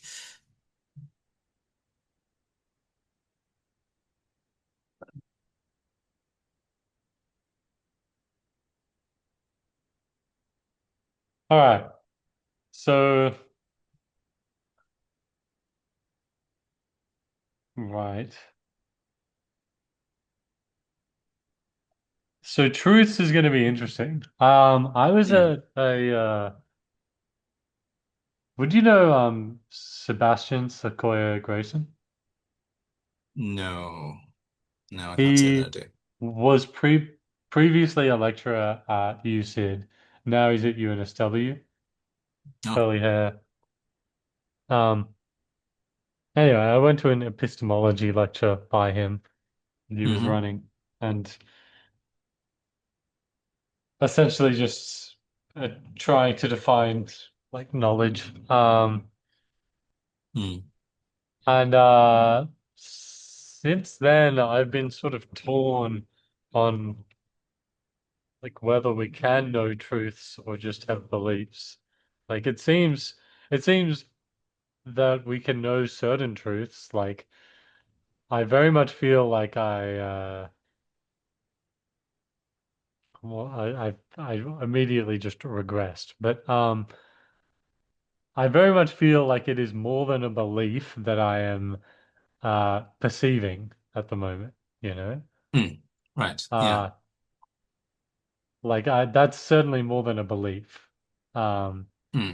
so I don't want to just say like I'm an anti-realist, everything is belief. Because I'm actually experiencing that, you know. Yeah. Um but I could say like I believe that I am seeing this drink bottle, uh, but I but I'm personally not going to say that it is true that I'm perceiving this drink bottle. And that's not to say I never will, just like at this moment I lack sufficient concepts, maybe. Um, Hmm. uh, but on a broader scheme, I think it is true that I'm perceiving. I could just be wrong that that's a drink bottle. It could be like, you know. a mm, work of art or you know a mm, grenade or something. That's just to give you like an explanation of why I might struggle with this. mm. But could you try and give me a definition of truths? Sure. And it's fine if it's Uh, not complete, but yeah. I mean, the quick and dirty one that I think it'll suit us for now is like propositions that correspond to reality, ah, where, right. So kind of your yeah, correspondence theory of truth, yeah, yeah, right? Yeah. So my issue with that, right? Well, let me write that because obviously what I just talked about was a sort of difference between uh like knowledge and belief versus truths. mm, Um, well, the point being that usually we consider like uh knowledge to be true, right? mm, yeah, Uh,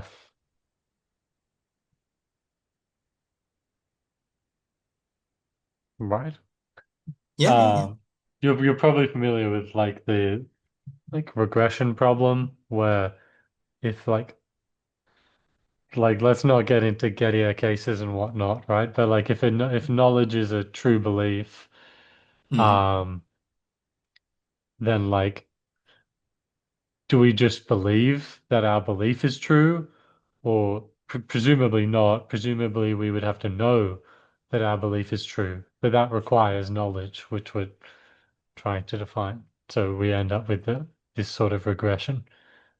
yeah. I'm not convinced that in order to know, you need to know that you know, and therefore you need to know that you know, etc. Like you just know things, and knowing that you know is an additional process which you may not accomplish, right? So that's why we do epistemology. We want to find out how we know what we know, rather than, yeah. So I'm not a, how you say, what's the word? Is it foundationalist? No, foundationalists think there's a bottom to it. I Yeah, I don't think every belief that should count as knowledge needs to be justified, basically. Like some things are just known. Uh, in fact, that's primitively how things work, right? Like a baby knows that there is a tree there, not because he's reasoned like, oh yes, now I know how my epistemic faculties work. Now I know that I can trust them. Therefore, there is a tree. He just knows that there's a tree. That's just how his faculties relate him to reality. Um, That's certainly similar to what Sebastian said. mm, Um, yeah. okay, okay, so back to the VOH. Oh, let me bring these down a layer. Uh, okay. Faculty by which one understands truths.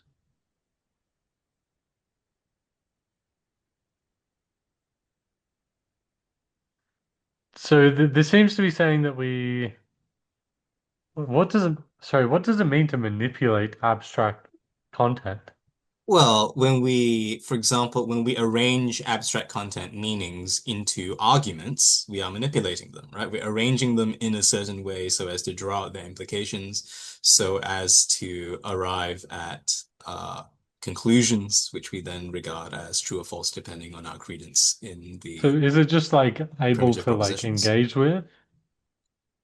Uh, yeah. I mean, but I think manipulation is more because we don't just use logic to to manipulate abstract content in order to produce truths, right? Like we'll tell stories to each other, and in that sense, communicate truths to each other.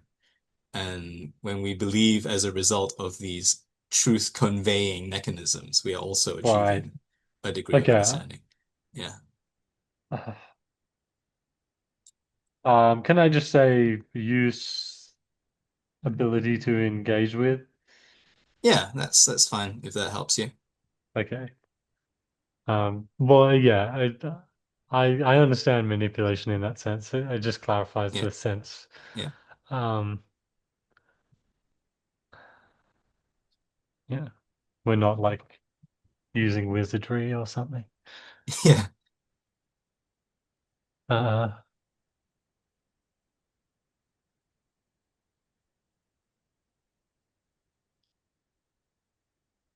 I guess what like troubles me is that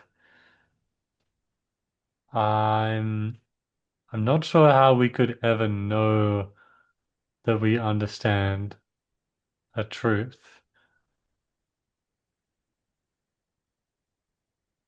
Like I mean this might be next level pedantry, but well, what is meant by like understand to understand a truth? Is that the same as to know a truth? Um, yeah, well, yeah. Yeah, I think Hmm. so.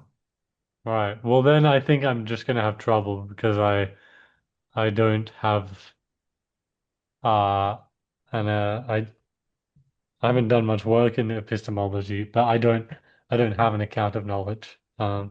Yeah, but that's fine, right? Like all we're Yeah, doing is that's defining terms. So that's why I think yeah. reason is for. Reason is the faculty that produces knowledge by means of manipulation of abstract content. Uh, yeah, Yeah, I mean to know I'm happy with because yeah, yeah, I yeah, know, I believe um that uh, it can just be cashed out with some yeah, epistemological yeah, in, yeah, or yeah, maybe it can't yeah, be, but in any yeah, case.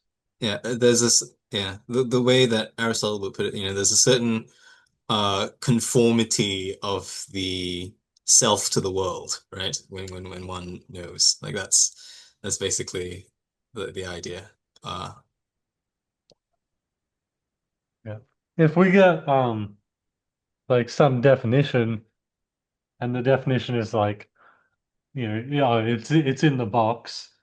Even if I mm, don't know what's in the box, I'm happy with that because yeah, yeah, yeah. You see the box, like you're familiar with yeah, that box. Yeah, yeah. great. Yeah. All right. Okay. Right. Okay. So a rational agent is essentially just an agent that possesses reason, and Mm, yes. reason is the faculty by which one understands truth by means of manipulation of abstract content. And I think uh, for the purposes of this conversation, understand that. Great. Okay. Oh, we're like making flying progress now compared to before. Yeah. Yeah.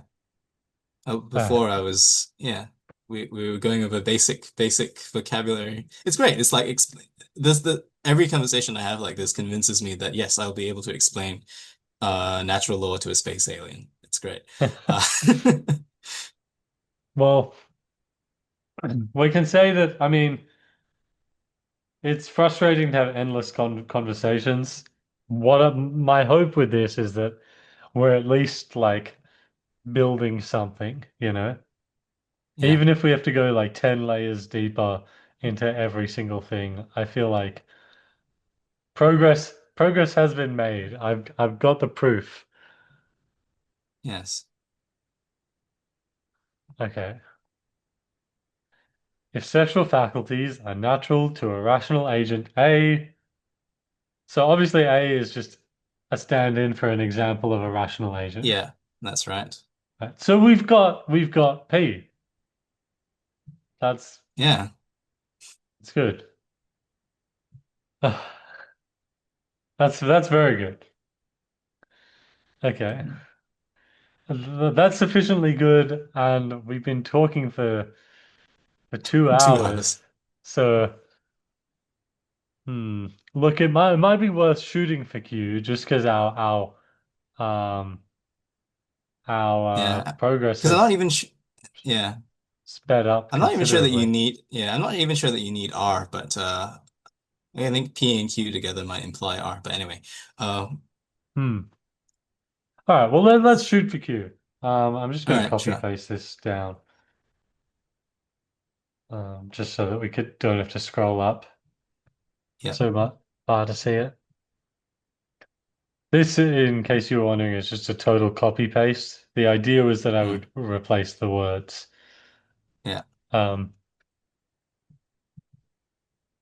okay,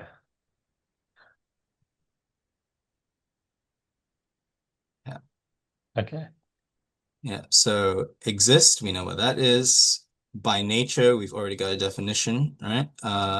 That's sort of related to Well, we've got a inherence. definition of natural. Yeah. Uh, so like presumably, presumably we'd say like by nature, would just mean like naturally, right? Yeah, exactly. And then,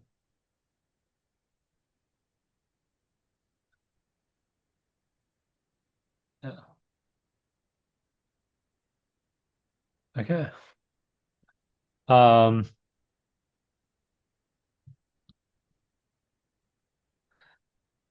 but Sorry, to what's the sorry, could you scroll right back up to the uh write up, right up to the because I want to see what is the thing that nature is being set it off. If sexual faculties, all right, so sexual faculties exist by nature for the sake of the procreative ends. Right, okay, good. Yeah, I was just trying to find the noun that which exists, so Maybe by that's worth clarifying actually. So if we're defining Q now, all right, so you previously just copied starting from exist, but maybe you should like in brackets before exist, right? Sexual faculties exist by nature for the sake of blah blah blah. So yeah, so you see sure, that sentence there? Yeah, just in brackets right before exist, put in brackets sexual faculties. right, yes. Yeah, yeah, that helps. Yeah. Um, I'm not sure that I think it may be worth touching on existence a little bit. Like, could we just say like to be present in the Sexual faculties are present by nature for the sake of. Yeah, I don't know. I mean, you've got be in there, right? And be to be is basically what existence is. Uh, to be rather than to be not. Yeah, it's the most primitive term for a reason, so it's difficult to define. hmm, right. Let me just think for a moment.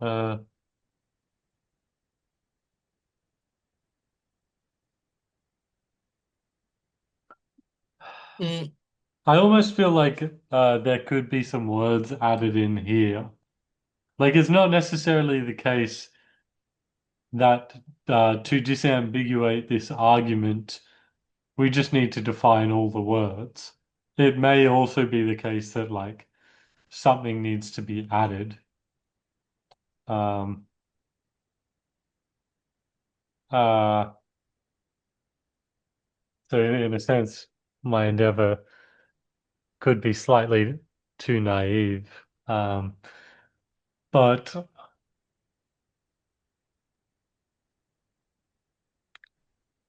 yeah, I just yeah, kind of wonder if more clarity yeah. is Anyway, needed. I'm not sure if existence is really doing much here because all it's doing basically grammatically is is asserting that the procreative and unitive ends are natural to the sexual faculties, right? That's what it mean. That's what it says to exist by nature for the sake of blah blah blah. Yeah, maybe I could write exist by nature are natural to. That's more of a synonym than a Yeah, definition. I, yeah. You should say exist by nature for. That would be a more organic equivalence. Something exists for nature by nature for X, just in case X is natural to uh the thing. well, could it be so exist by nature for is the same as is natural to? Yeah, I think so.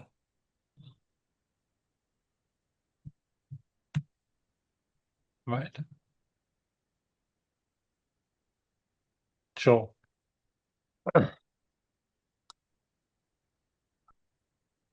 Okay.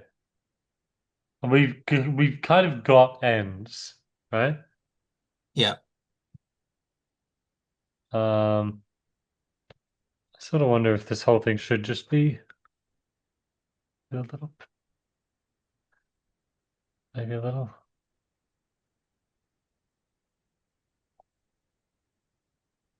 Uh, they don't have a subtitle, but I'll do that. Uh,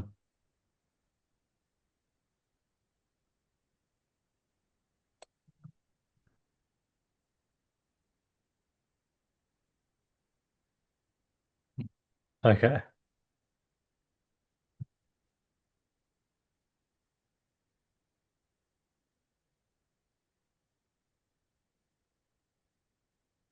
Actually, hold on.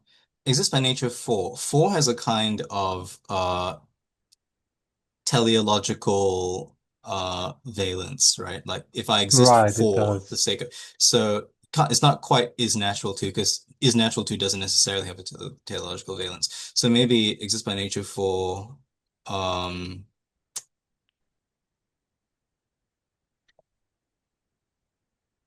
has a natural tendency toward because we've already defined tendency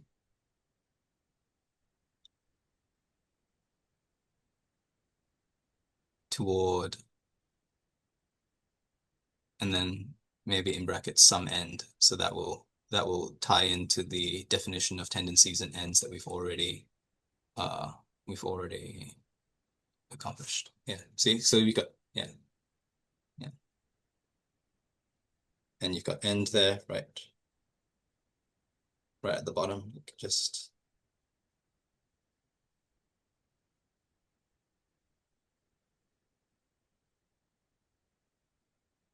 Yep. mm.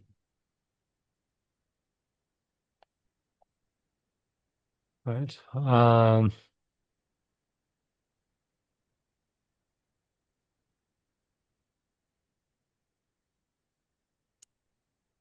Oh, these are weirdly missing. Just realized.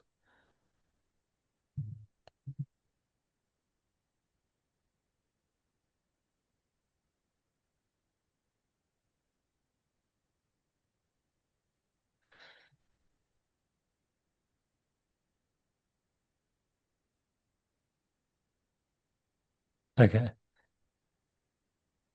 Right. Okay, so let me bring this up. I may even, I think it might be helpful to just say what P means.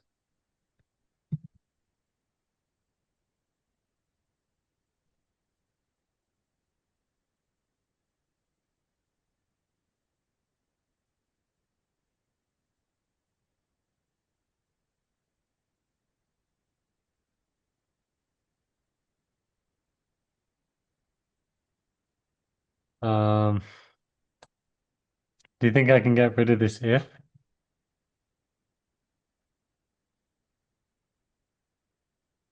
Yeah. Is that what P is? If sexual faculty, yes, that's right. Yeah. Sexual faculties are natural to agent A. Sexual faculties exist, and sexual faculties exist for the sake of blah blah blah blah.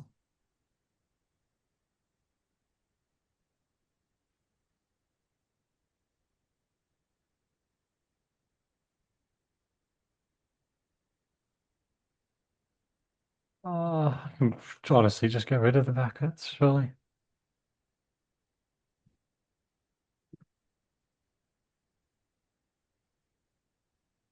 Okay.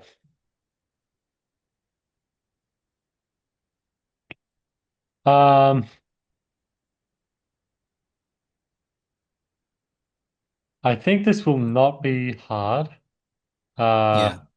can we just say what it means to be? Uh, for an end to be procreative?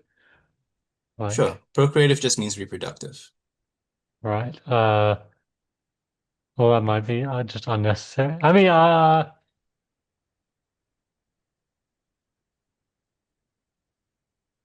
okay. I think procreative is Pretty self-explanatory. potentially unnecessary. Could we define unitive? Unitive. Yeah. Unitive is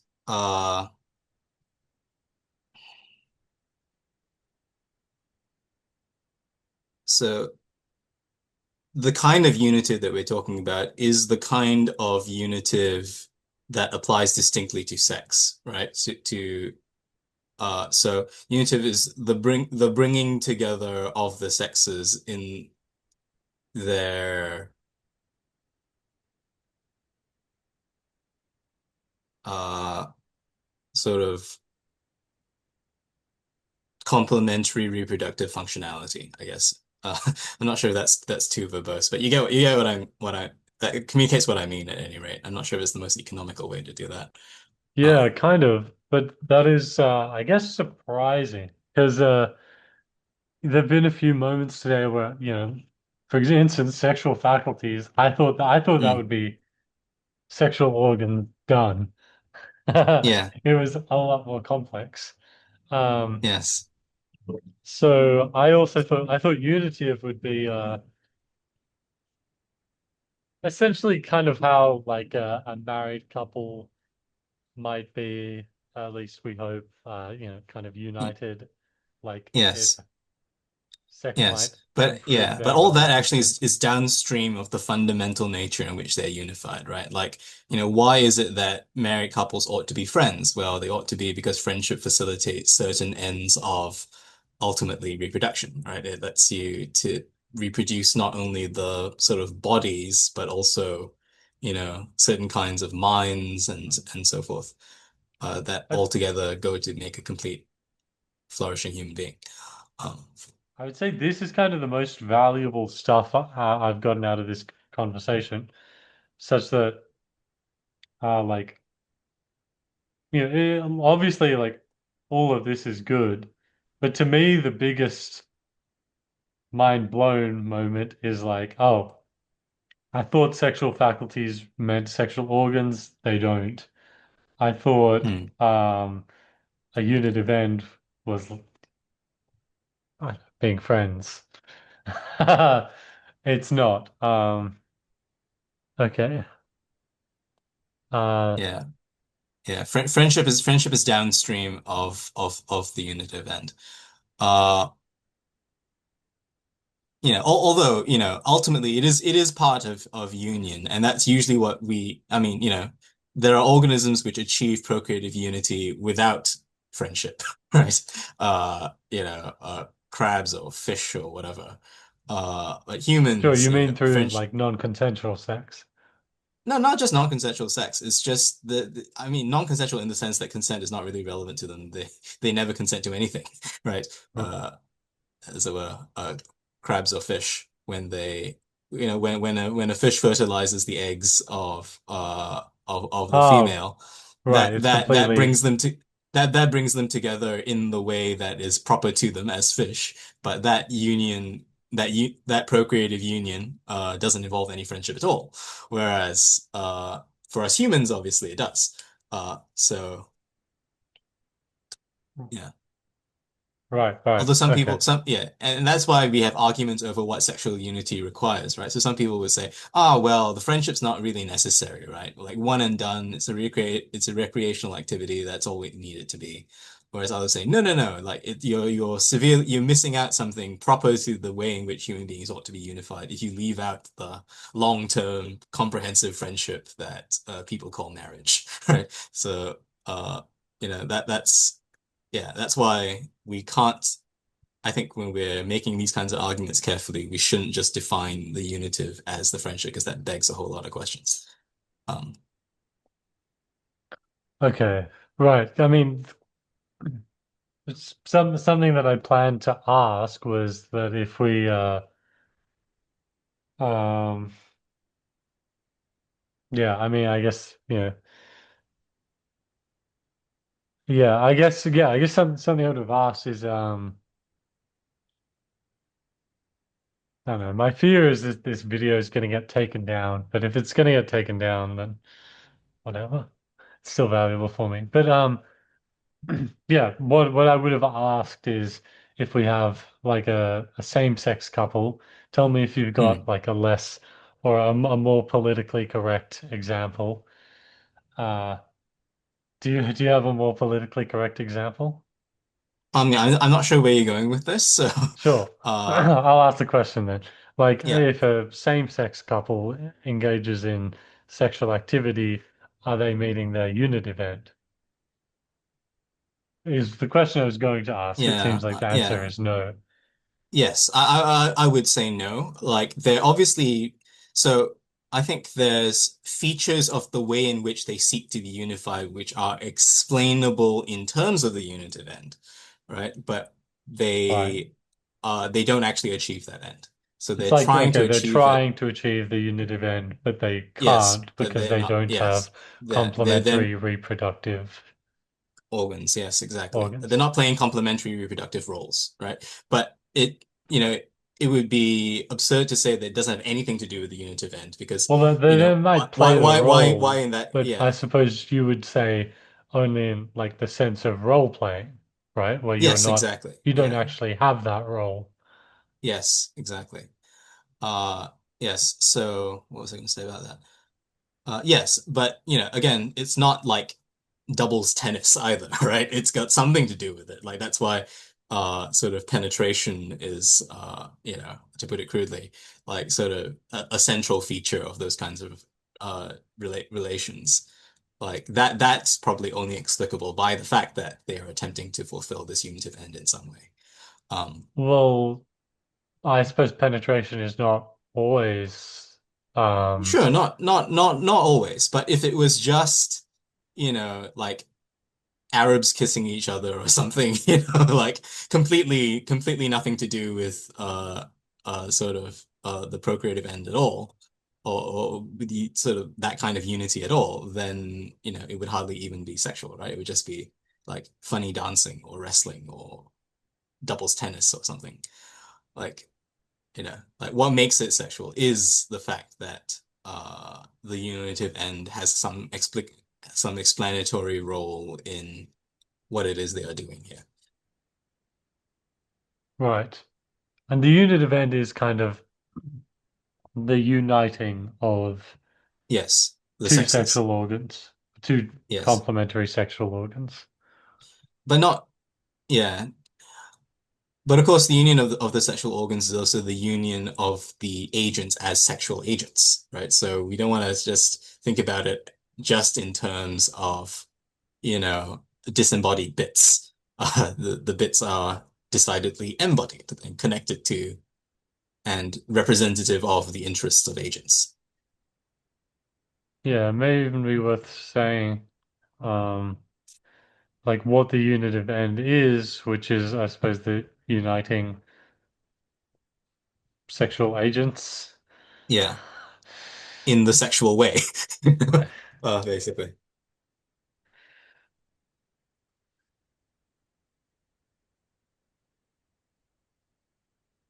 To describe oneself as a sexual agent, uh, quite interesting. Yeah, But yeah, obviously understood yeah, philosophically, it's true. yeah. Um, boy, uh,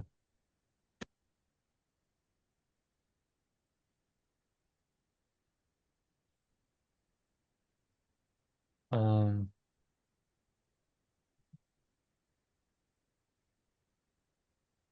hmm. Yeah. So have we done Q? That I was pretty feel like fast. we have done Q, Yeah, great. because I don't think. I mean, look, it could be worth. Like when we say complementary, like it's obvious that we're referring to like Yeah. male and female ends. Yes. Like, Yeah. male and And but what female makes it, yeah. parts. Yeah, and what makes them complementary is that the end cannot be accomplished but for their cooperation, right? Right. Like they each supply what the other lacks in terms of accomplishing the effect.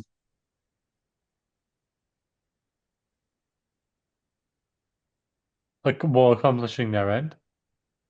Yeah, accomplishing their sort of mutual end. Uh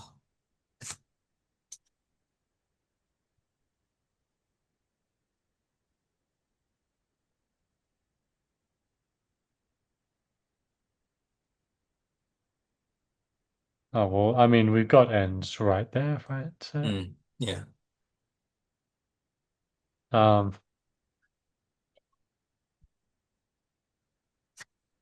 okay, all right. I would say that we've done here. So you said that R may not even be necessary. Yeah.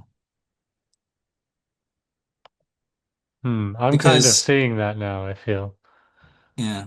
Um,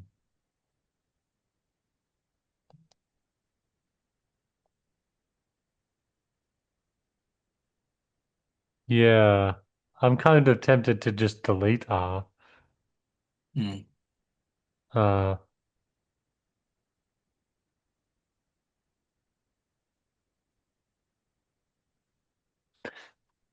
yeah, tell me what you think is best. I can either delete R, we can, come back to it later, or we can get into R.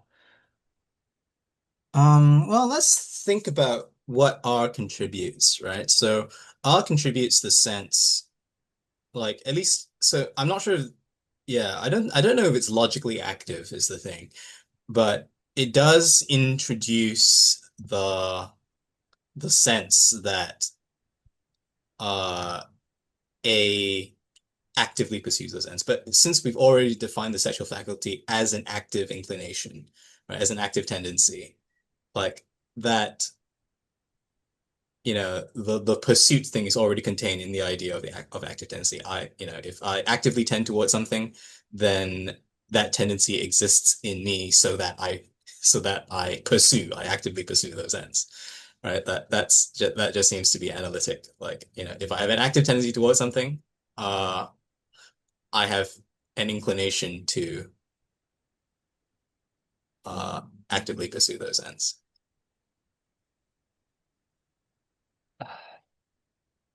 in virtue Do of you that do you mean inclination. inclination in like the Well, common tendency. I parlance have a ten sense? I have a tendency. Sorry. Let's just Ah, put it that way. I may not have a subjective inclination, but I have an objective tendency to uh yeah, like exists in A precisely so that just means that exists in A such that a A active has a tendency to pursue yeah those ends. yeah.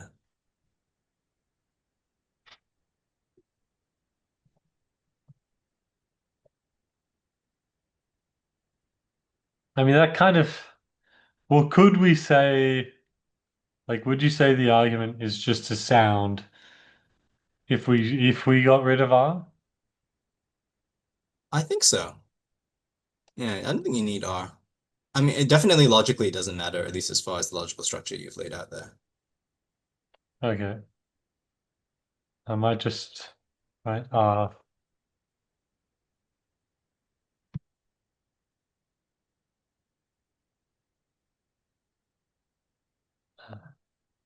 Oh, I'll write it and then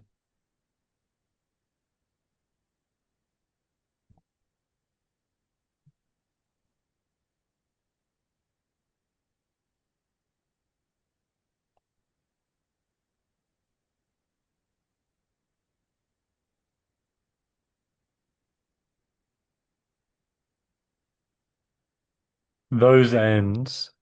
That's a bit weird. Um, Yeah, well, that's because you've distinguished the procreative from the unitive, which is, it's a good distinction.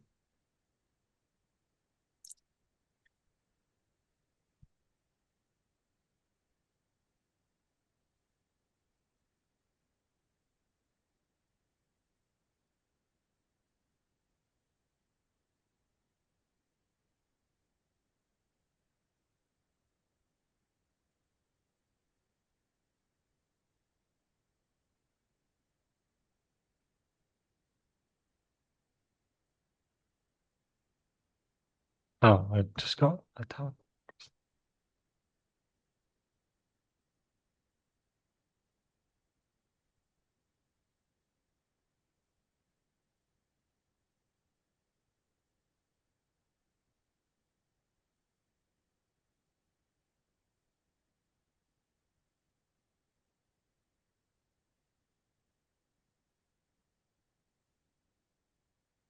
Sorry, I just don't know why this is formatting so weirdly.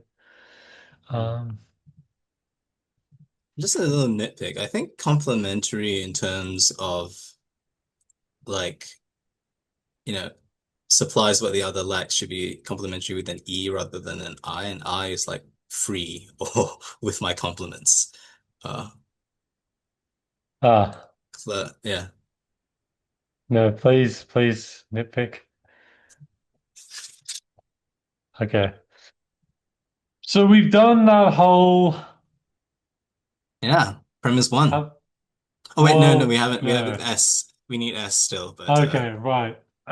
yeah, And we really, the progress really is exponential because due to the yeah, modus ponens form, if we yeah. can get S, we have the whole first argument.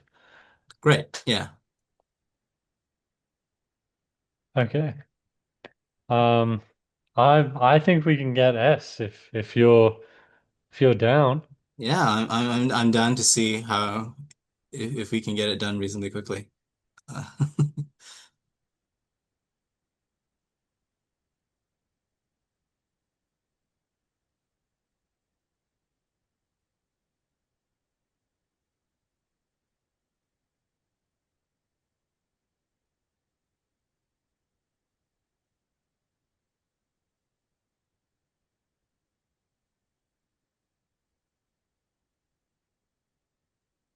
Okay.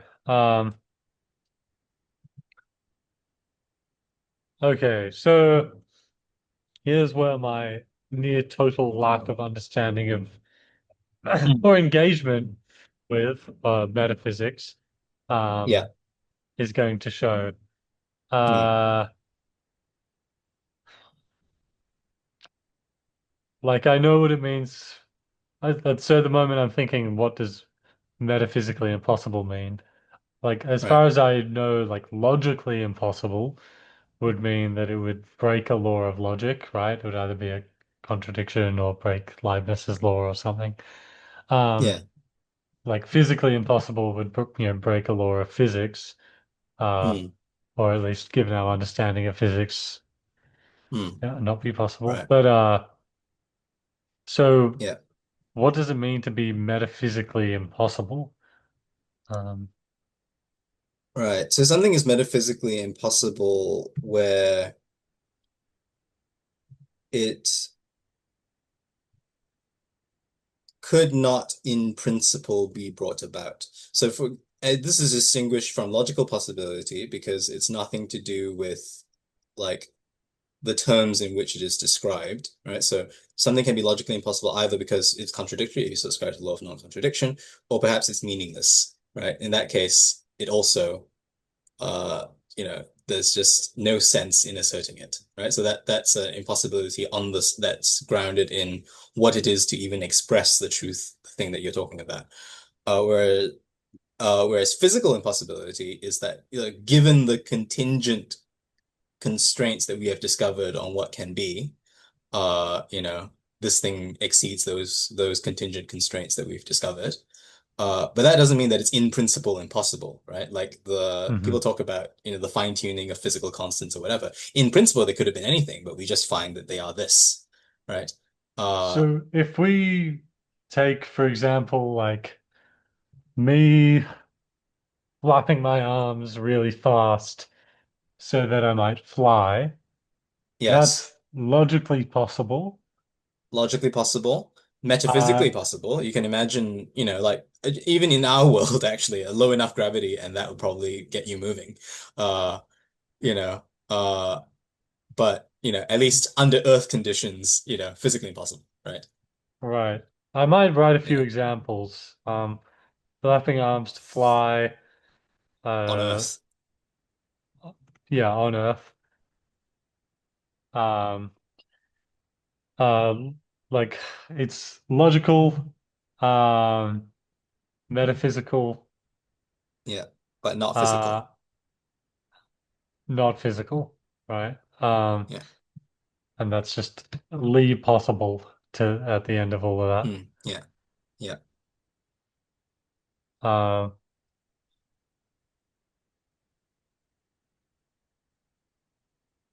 Okay, so maybe could we get an example of something that is metaphysically impossible?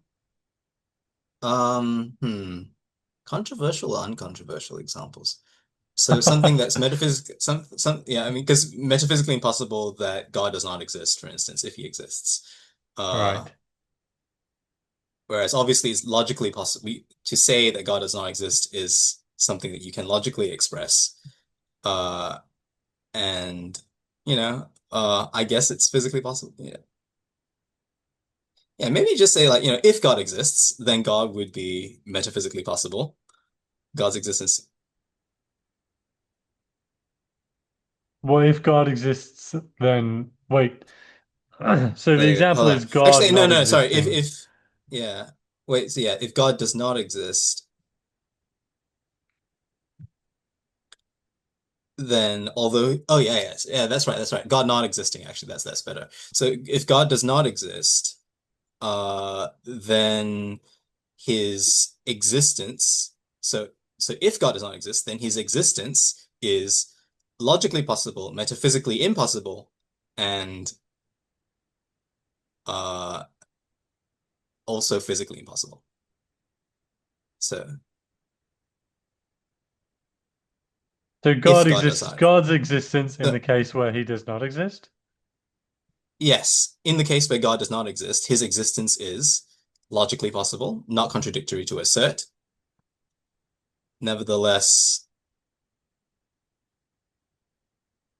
But not physically possible, not metaphysically possible, not metaphysically possible. There is in principle no world in which God exists. but it is And physically also possible. it is not physically possible, right? Because physical possibility is a subset of metaphysical possibility. So Sure. So will something never be um so God is not the metaphysically kind, im yeah. will something never be metaphysically impossible but physically possible? Yeah, that's incoherent. Yeah. Okay. Yeah, it is logically impossible for something to be both metaphysically possible, sorry, metaphysically impossible yet physically possible.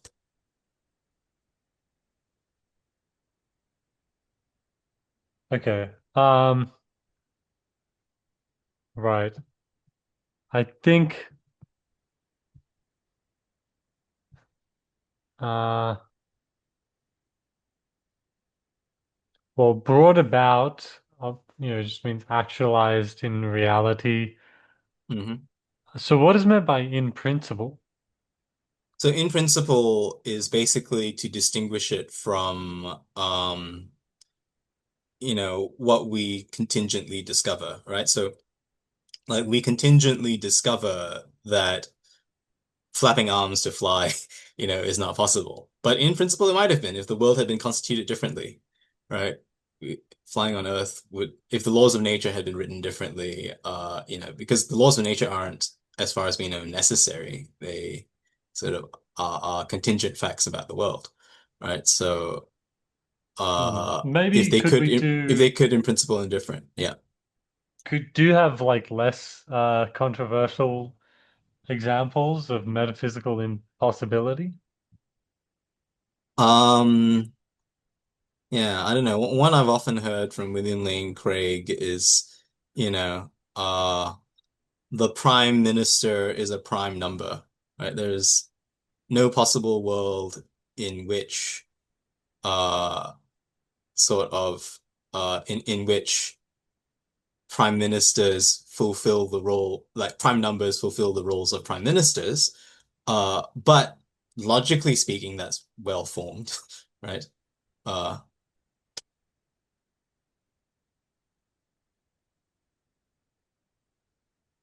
Right, yes.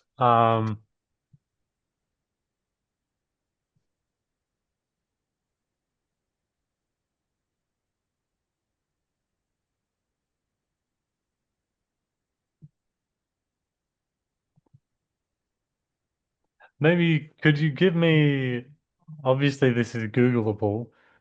Could you give me your best description of what metaphysics is?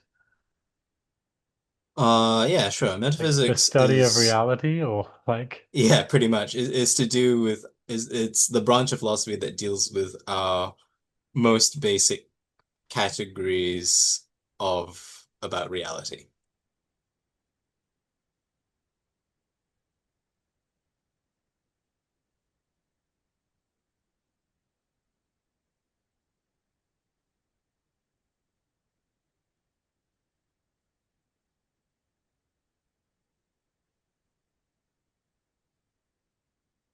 bunch of philosophy that deals with the most basic categories of reality. Um,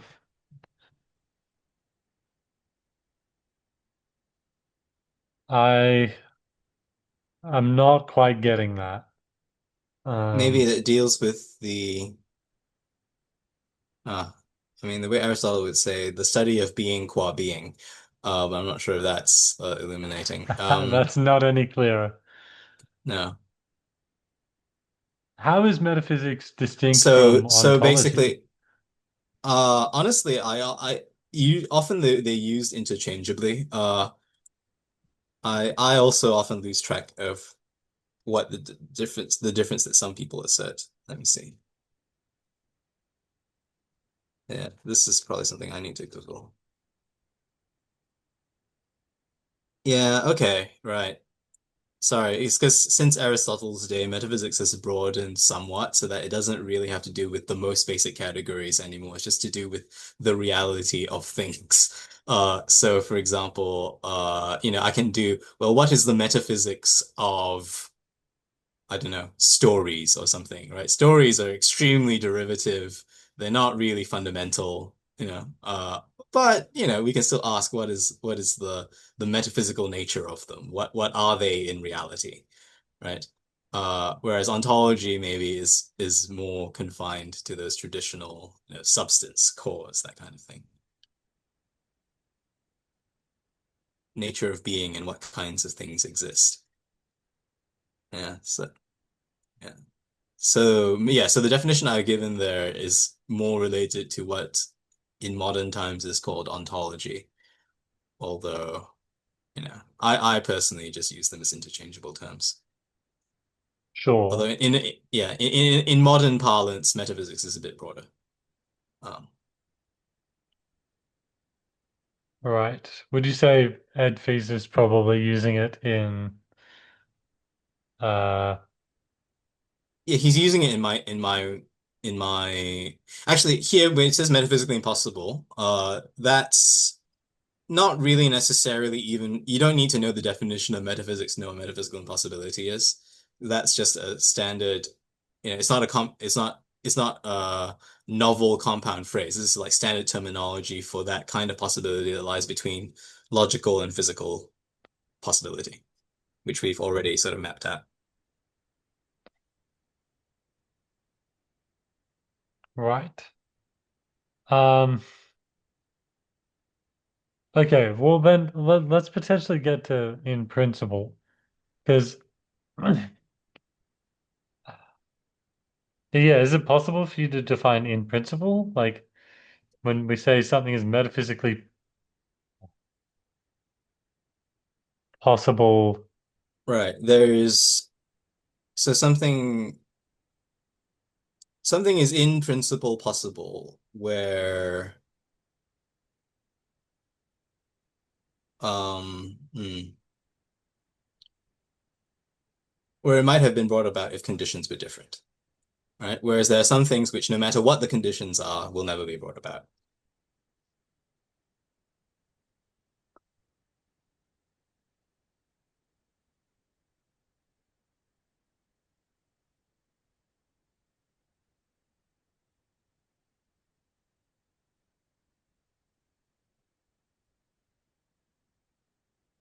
In different conditions may have been brought about. Yeah, might have been brought about. That's kind of making sense. Okay. Um,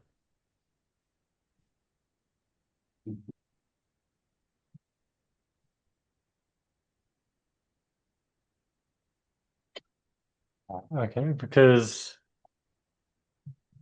so this is essentially saying if something is metaphysically impossible, it's like, There are no conditions under which it could be brought about.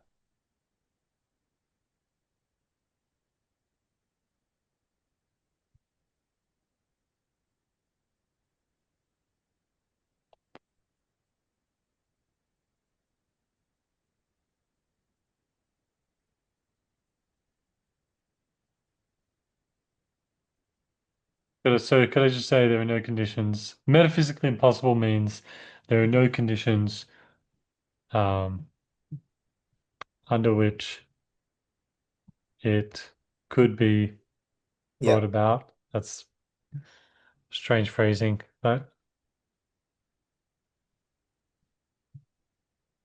under which it okay. obtains, if you want to be.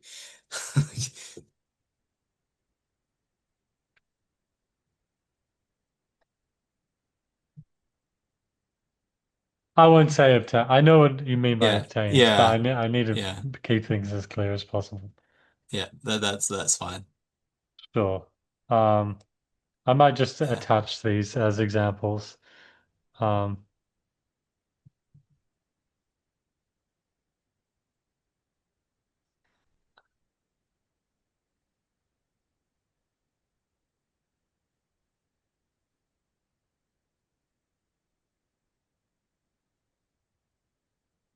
That one's more of a comment.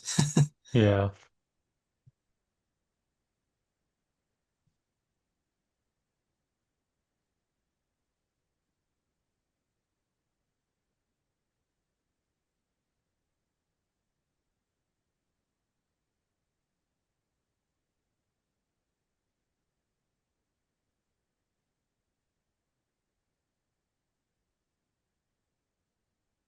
Okay. So, all right, we've got metaphysically impossible. Hmm. Um,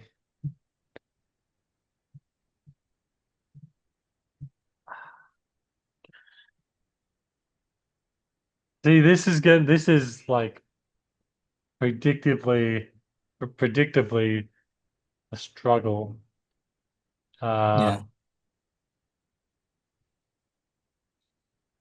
I feel like good is just going to be, I mean, you know how like a subjectivist would define good, yeah, yeah, but I mean, if you can give me a definition of good yeah. that is Yeah, actually, I think understandable. I do have a definition of good that meets both the subjectivist and the objectivist's Okay. desires. So, uh, yeah, I'm not sure if you're going. Anyway, I'll just so basically, the way the natural law theorist conceives of the good is whatever is in some sense an end for an agent, right? So an end, something could be an end for an agent in virtue of their intentions, right? So this is how the subjectivist thinks of goodness. They think the only way that an agent can have ends is if they intend them. So therefore, the good for an agent is for the subjectivist necessarily subjectively defined, whereas the natural law theorist thinks that agents have ends that are not up to their subjectivity to determine, right? Because they have these sort of intrinsic tendencies, which we've already gone over, these active powers that constrain them to certain ends. And in that Hmm. sense, there are ends for them, right? So subjectivity is just one way of constraining yourself to a particular end as opposed to others.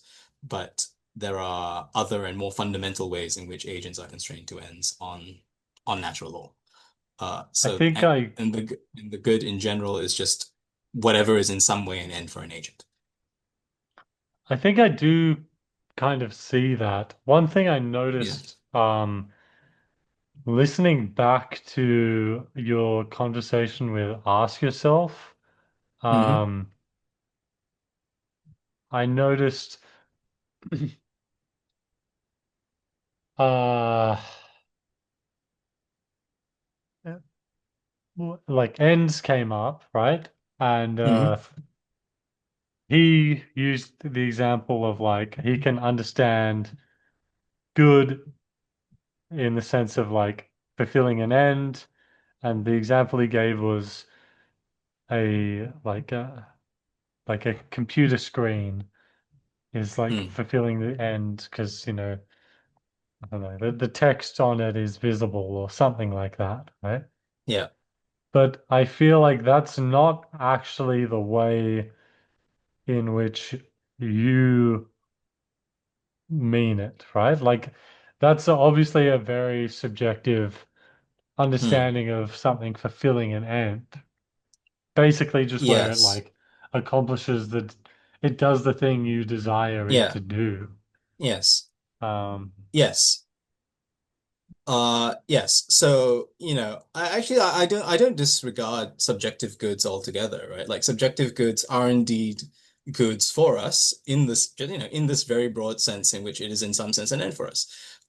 It's just that sometimes when they conflict with more fundamental ends, then those goods which we think are our ends, in fact, are not because they go against something in our constitution, right? And so they don't really belong to us in the proper sense.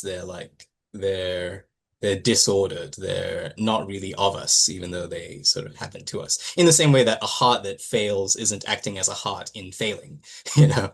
Uh, so to someone whose subjective opinions lead him to contradict his own constitution, it is not in fact acting for the sake of his ends properly understood. He's acting against his own ends.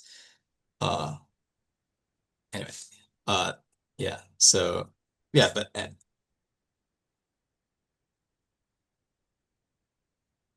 some sense an end. but okay. Anyway, let's look at this premise again because I think including the idea of the good, included in the idea of the good is more than just the good here, but like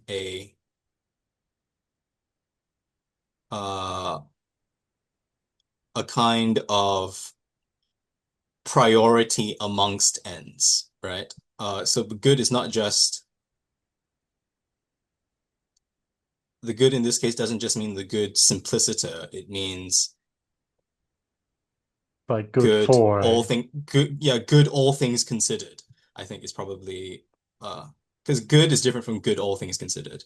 Something can be good in itself, like for example, it can be good to eat in itself. It's in some sense an end for me, but it's not uh good all things considered when I'm on a diet, you know. Uh yeah. Right.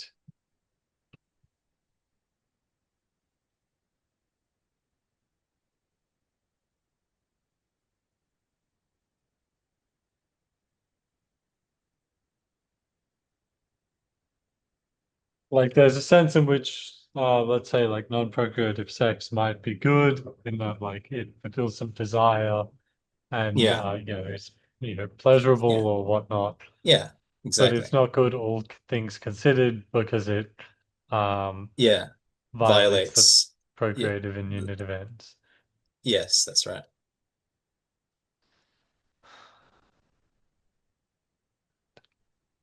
And I think that's what you mean here by good, actually. You don't just mean good in that generic sense that I talked about. You meant good, all things considered, right? Yeah, right.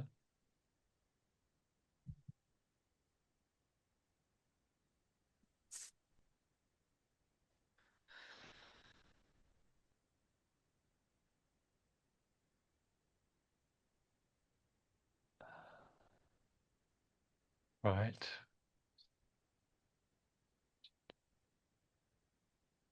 So when we're just saying it's not good, all things considered, Yes.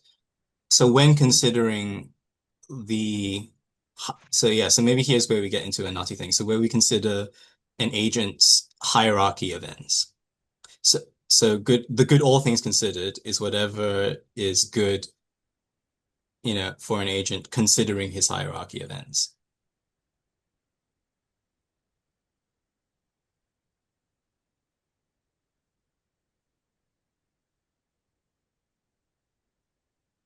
uh, sorry, we can make that out if this good, Hmm.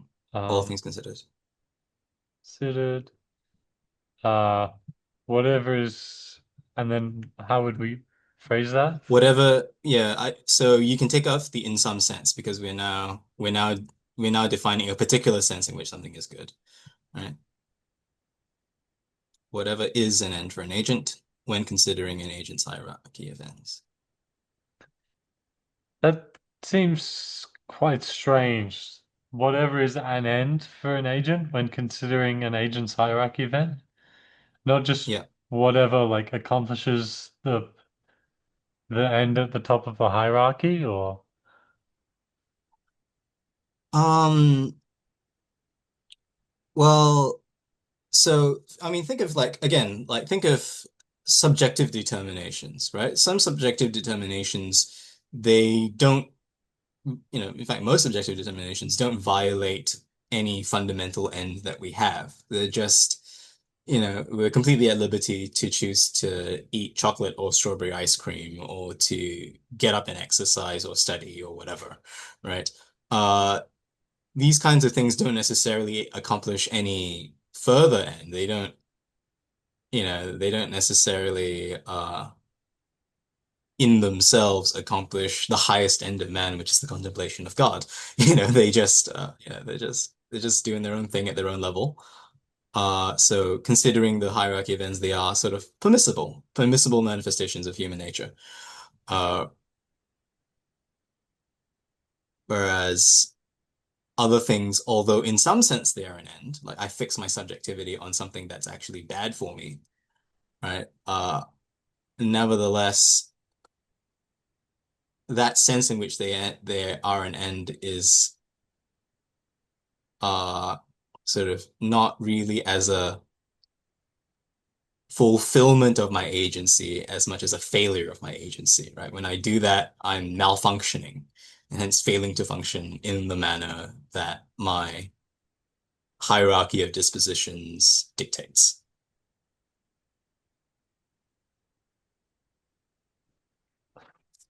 Yeah. it's not So nothing. yeah. Uh,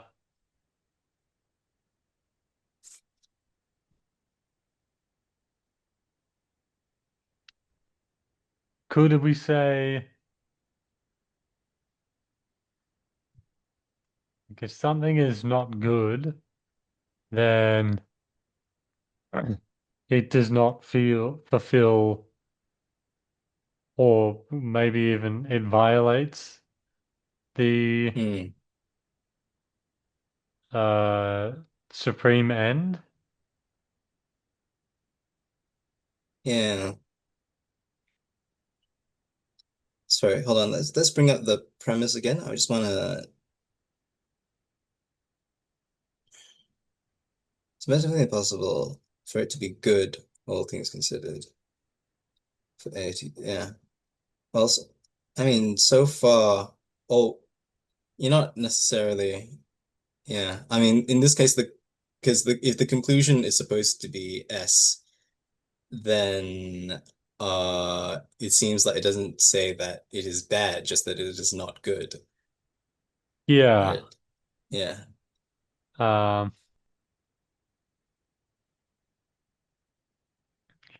well, yeah, interestingly, it never really says it's bad. It's just that it cannot be good Yeah, it and cannot be that good. it c cannot be rational. Yes.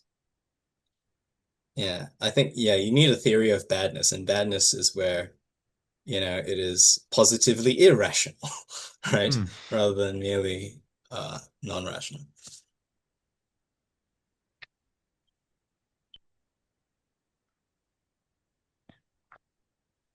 Right. I mean, I still think that there is like force to these propositions, right?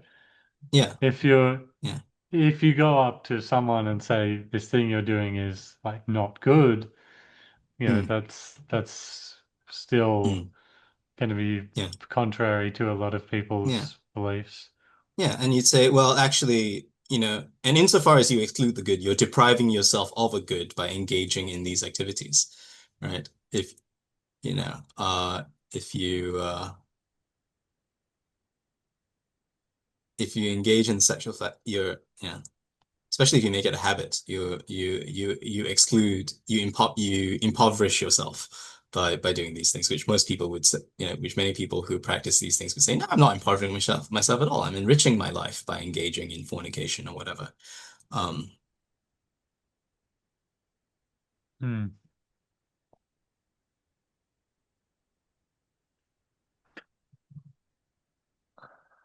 So they're impoverishing themselves because they're not pursuing what actually would be good. yes, exactly. Right. When you pursue what is not good in place of what is good, you impoverish yourself. Uh, Right. Because right.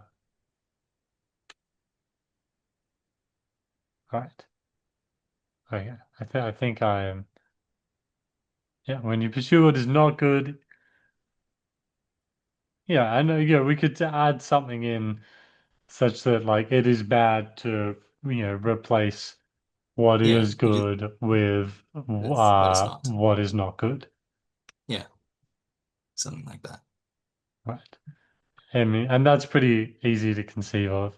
Even Mm, under like a basic utilitarian sense, it's yeah, bad to go around replacing systems of utility with systems of neutrality. yes. Right. Um, yeah, I'm still not happy with this. There is an end for an agent when considering an agent's hierarchy.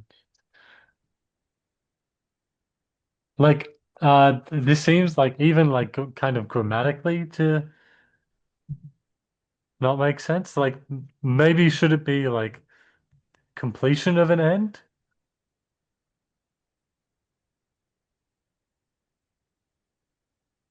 But the Because completion of an obviously, end is the completion of an end is the attainment of that end, and obviously that's good. But often we consider goods not as already completed, but as something to aim for, right? So when we say, X is good, I don't mean that X has been completed or X is, yeah. Or you might say, like the completion of X just is X, right? Just is, the completion of the end of reasoning is just reasoning. So it's just you just say reasoning is an end of a rational agent, uh, or the truth is an end of the rational agent. Like the completion of the truth is kind of redundant. right, okay. It's just that like we wouldn't say it is metaphysically impossible for it to be whatever is the end for an agent, right? Like that seems to Yeah. just not make Oh, sense. right. Well, maybe just take off whatever is an end for an agent when considering. Ah, okay. Actually, that is Yeah. making sense because it is Yeah. metaphysically impossible for it to be an end for an agent when Yeah. considering an agent's hierarchy events. Yes. Okay, that is actually making sense. Right. Uh, but I mean, we would say pleasure is like an end, correct? Right? Yeah. Like, Yeah. I'm happy to say that it is but like does as it in it stop like it's being yeah. an does it stop Yeah. being an end when it is obtained via um Yeah. this Yeah. this Yeah. Yeah, sure. yeah. Yeah, so I think it can, like, we talk about people being misled by pleasure all the time, right? Like pleasure has a certain role in the human constitution, but like anything else with a role, it can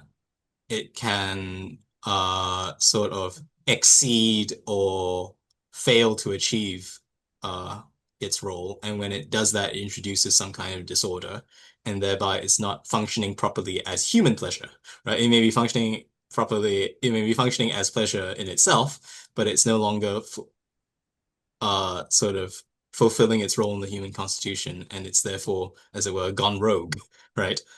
And sort of most things can go rogue if where they where they disrupt the human hierarchy of ends. I think it could be helpful to write something about the hierarchy of ends. Right, How yes, could sure. we just Yeah. Yeah. So something has a hierarchy of ends where it uh has dispositions that um are uh okay. So I'm just gonna so it has dispositions that are hierarchically ordered, and things are hierarchic and dispositions are hierarchically ordered where where the end of one disposition uh is to play a certain role in the accomplishment of another disposition.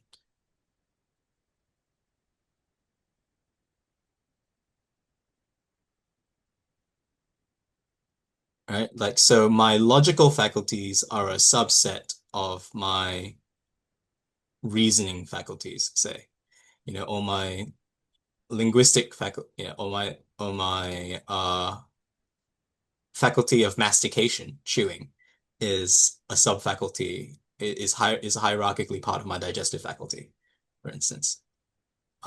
So, my teeth exist for the sake of chewing, chewing exists for the sake of digestion. Uh, yeah. right?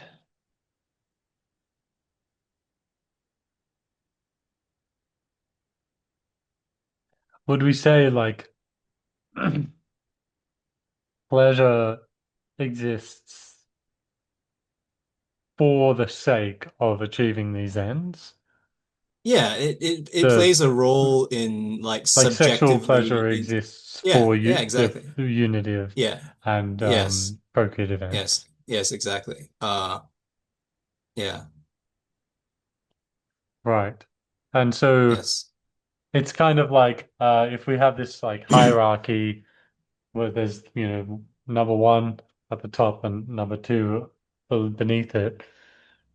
Hmm. Um, if you're achieving number two at the expense of number one, Yes. um, then Number it, two has gone out of order. yeah, then you sort of Hmm. placed number two above number one, uh, Yes. and you sort of like violated that hierarchy in a sense. Yes, and therefore violated your own interests, right? Because number two is only Because, your interest insofar as it serves number one. Uh, right. yeah. So yeah, so basically like pleasure when it goes rogue is the moral equivalent of cancer. You know, like Hmm. it's just it's focused on itself rather than on its broader function. Uh Yeah, okay, that's good. I'm wondering how can we put that into words? Because I know what this means, but I don't want to wake up tomorrow and have forgotten. yes. Uh, So yeah.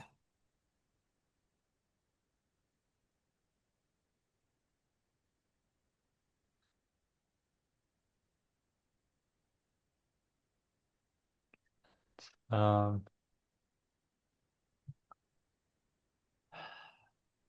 okay, hierarchy dispositions. Can we replace dispositions with Tendencies. tendencies? Yep. Yep. It's fine. That's what we've been using so far. So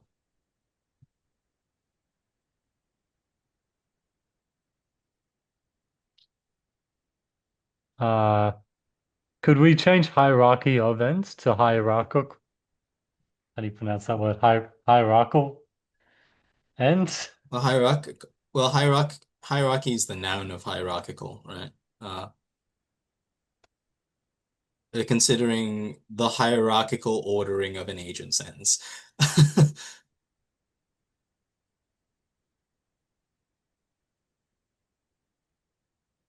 Yeah, that might be unnecessary. Right. So,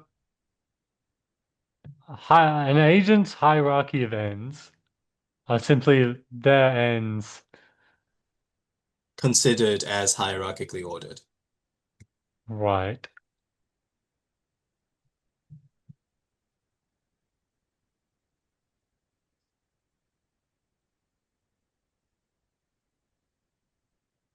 Ends considered as hierarchically ordered. Um, And e.g., then you can just remove the next like so remove tendencies that are hierarchically ordered in the the next sentence. The sentence you can completely remove it and then replace dispositions with tendencies. Disposition tendencies are hierarchically ordered when the end of one tendency is to play.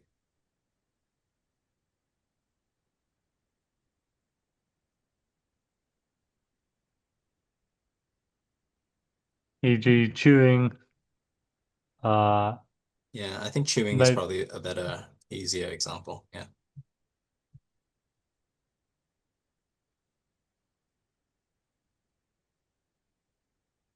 or maybe could I say the end of chewing plays a role in the end of digestion? Yeah, the end of chewing, which is actual mastication, chewing, plays a role in the overall end of digestion.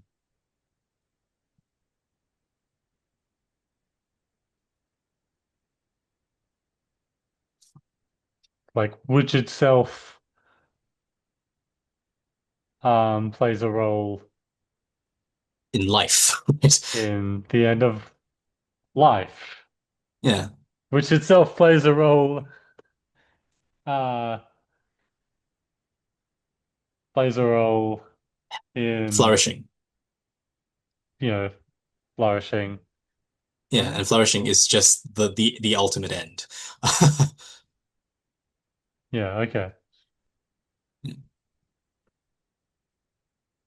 And you would say the ultimate end was what, the contemplation of God? Oh yes, but contemplation of God is again just, what is it ultimately to flourish, right? What does the flourishing life look like? Ultimately, it looks like the contemplation of God. So flourishing and the contemplation of God are ultimately identified on my Yeah. on my view. Uh,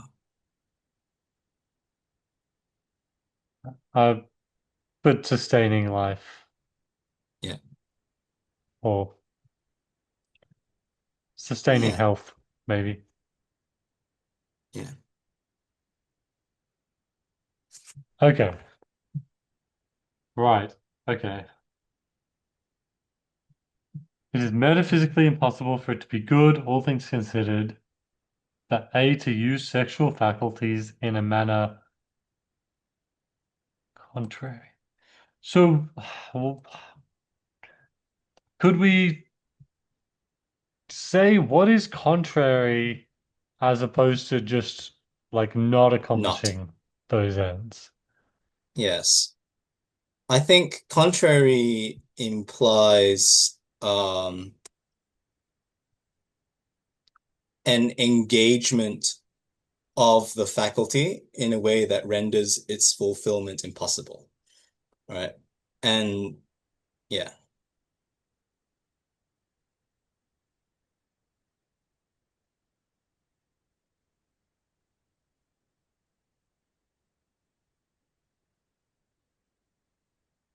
yes. So it's as opposed to just not using the faculty. Like when I use my teeth to grasp something, I'm simply not using it in its digestive capacity, right? But suppose when I eat, so people have pica, right? Which is like this urge to eat random junk. That's not even food. You Hmm. know. So they're using the digestive faculty in a way that renders its fulfillment impossible. And so that would be using it contrary to its ends. So yeah, don't eat nails. That's bad. Uh, Have you seen magicians eating glass? I think I may have. I can't exactly recall. David Blaine did it in front of Jeff Bezos. Gross. Yeah. But what were you saying is gross there? I just think. so intuitively I recoil at the idea of using glass. Right. And Okay. But I you're have not a saying whole Jeff math. Bezos is gross. Oh, no, not Jeff Bezos. I have no judgment on Jeff Bezos. But yes, I have a whole philosophy ordered towards justifying my instinctive disgust at eating glass. Yeah. Well, apparently it's like really, really bad for your teeth. But Oh apparently, yes. um, and I have no interest in eating glass ever. But yeah, Mm, apparently, if you there's just a technique, and you basically just can eat glass. There's just you do it in a certain way. You won't cut yourself, and then once mm. it's been chewed enough times, you can just swallow it, and it will basically be fine to your insides. However, there's no way to do it without damaging your teeth. Oh, Um, yeah, and yeah. it's very easy to do it wrong, and Mm, then you've eaten glass. yes. Um, anyway, Yeah. So actually, I was thinking further on contrary. Like sometimes we engage in things like, say we run in an odd way, such that we impair our ability to run properly, right? Or something like that. I think that would also be, in a lesser sense, contrary, right? It would be,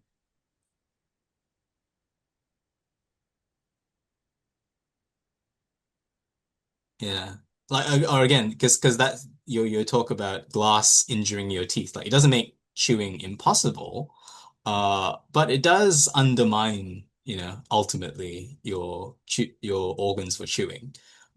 So, that also that insofar as it impairs the things can't be good. Uh, well, because the impairment of the end is necessarily not the achievement of the end, right? So at the very least, it's not good. I mean, And there's in a that certain sense, sense in which, like, yeah. whenever we chew anything, we Ah, that's true. in Yes. inflict some sense of wear and tear on our teeth. That's also true. But even so, the wear and tear itself is obviously not good for our teeth, right? Even if it's inevitable, it's like an inevitable bad thing that happens to us. So we're not to blame because that's just, like we don't directly intend that impairment, but it Right. just sort of it's a bad thing that happens to us in the course of doing what we ought to do. Somewhat off Yeah. topic. I don't know, Yeah. obviously related question, but not super related to this Mm. argument. Rabbits. Oh yes. If we imagined rabbits were rational agents, Mm. um, their teeth grow forever. Um, Yes, that's right. so is the wear and tear of their teeth then good? Because if they didn't wear it down, Yes. they Yeah. would continue to grow. Mm. Yeah, Or so similar to the cutting of our nails. yeah, exactly. A certain degree of wearing them down is good for them, right? At least in the case of the rabbit, it allows the teeth to fulfill their role. Like if they grew too much, then they wouldn't, you know, jam up the works, as it were. Right, yeah. Yeah. Okay, so I think what I'm so how would we say that um non-procreative sex I feel like there is like a missing premise that like non-procreative sex uses um these sexual faculties in a way contrary to their Mm. uh, procreative and unitive Yeah. ends. Well, I mean, it's obviously not going to be. Yeah. So the yeah, so a possible clarification that might need to be made is like the presumption that non-procreative sex is even sex at all, right? Because Mm, obviously sex, if it is defined in terms of procreative unity, obviously non-procreative sex would like it would necessarily follow that non-procreative sex is contrary because you are using the end, you're using sex in a way that is contrary to uh the procreative hyphen unitive end at which sex characteristically aims. So the And the sorry to way, interrupt, yeah. but this seems to, I feel like one thing that is like always comes up when discussing this Mm, kind of argument is like, oh, what about like infertile people or postmenopausal people? Could we mm. say, well, they're still trying? In a sense, Yeah, there's a sense in which they're still trying to fulfill those ends. They may not be ex able to, but yes, yes. So I would say, so the way I would put it is that the defect is not in their coming together, it's in something downstream of that, right? So menopausal people, their gonads aren't functioning properly, their wombs aren't receptive, etc. But at least as far as bringing a male and a female together in the conjugal act, like that part's functioning properly. And that part is sort of what you're considering when it comes to, the sex act, the conjugal act.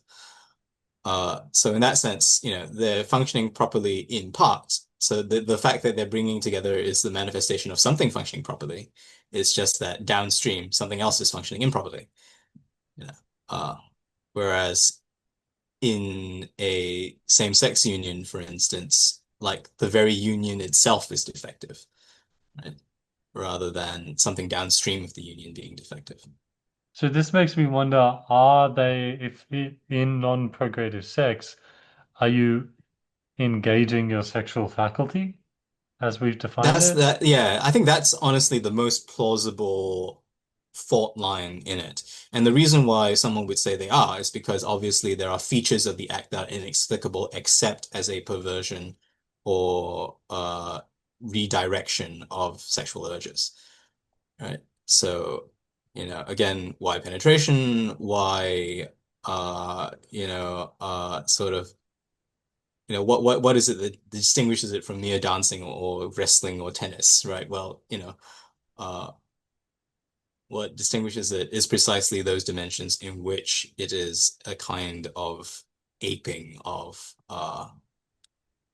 biological sex. So it is an attempt to fulfill sexual desire in a way that is categorically opposed to the actual fulfillment of sexual desire. Hmm. Right. Well, I think that the Y penetration thing is I'd say like kind of unhelpful. I feel like a better analogy is like what is it that distinguishes this from, say, like a massage? Yes. Friends Yeah, can sure. obviously Yeah. massage one Yeah. another. Yeah. Yeah, obviously. Um, Yeah, I mean that's another way of asking. I think it's basically the same question, but yeah, you're right. That probably clarifies things to an external observer. yes. Well, I mean, because like I mean, the people don't wrestle for like physical pleasure, right? Mm, But people have sex for physical pleasure. Um, Yet people also massage for physical pleasure. yeah. So Oh there's yeah, there's sure. something distinguishing um, Yeah. sex Yeah. from wrestling other than physical pleasure. Yes. Yeah, okay. Yeah, that's fine. Although I would say that, why do people engage in wrestling? It's not necessarily not pleasurable, right? To Yeah, but it's although not that like that that, that sounds a bit creepy, but yeah. yeah, but it's not like Yeah. physical stimulation. Yeah, Right, yeah. whereas That's not the chief reason. your back or feet may be physically stimulated um, Mm. by being Although massaged. people might dance for physical pleasure, like they want to move in a certain way with someone else, but that's not sex, is it? Necessarily. So yeah, massage, dance, uh, similar sort of modes of engagement which are not sexual. But yeah, I do feel like there's value in changing the analogy, like just considering like eating, like something entirely flavorless, like I don't know, tofu versus Hmm. seasoned tofu. Um, The two different kinds of vegan food groups. yes, It's yes, tofu and seasoned tofu. yes. Okay. Um, okay, so is this a problem for the argument then that it's unclear whether Yeah. non-procreative sex is um Hmm. it well I'll write this down. It may not be Hmm. the case that uh contracept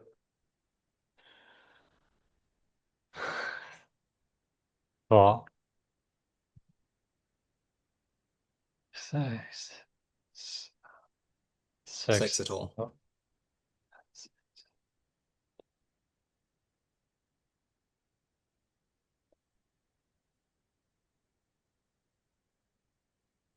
uh Hmm. and if that's the case, then it would spell an a problem with the argument, surely, right? Yes. Yeah. Yeah, of course. If that was the case. I don't think it's very plausible, but yeah, if that was the case. Right. Okay, so uh can we recap why they are using sexual faculties?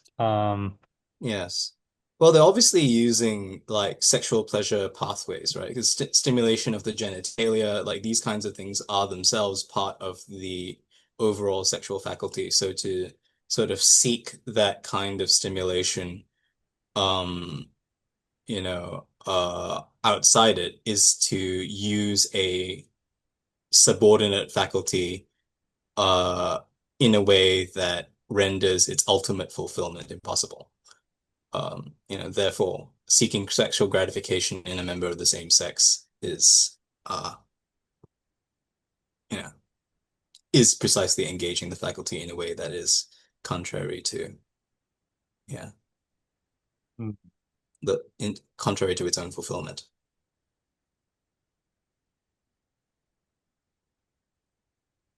right.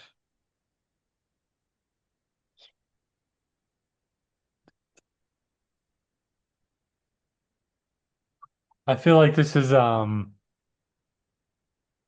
provided I don't know if you share this view, but one thing that was hard to wrap my head around is Ed Fazer in his talk, where I got this off, Hmm. says that he believes it's okay to say like use a vibrator during sex. Uh, I see now how that could um, make it easier to achieve the ends of sex. Yes, like yeah, you can use assistive tools, like we use tools in all kinds of things. So yeah, as long as it's overall assisting in the end, yeah, sure, why not? Right. But yeah, Uh, I mean, there's a sense in yeah, which like a vibrator is kind of being used yeah, like Viagra might be used. yeah, exactly. Uh, in fact, I would go beyond what a Roman Catholic would be comfortable with. I would say that certain entire sex acts can be, although in themselves not procreative, ultimately facilitative of the procreative end as a whole, right? Like say as part of a marriage, for instance, uh, to because if I think the fulfillment of a sexual act ultimately is what it ultimately looks like is a kind of long-term virtue, then that recontextualizes individual acts. So it's my question of each of them is, are they facilitating that long-term virtue or taking away from it?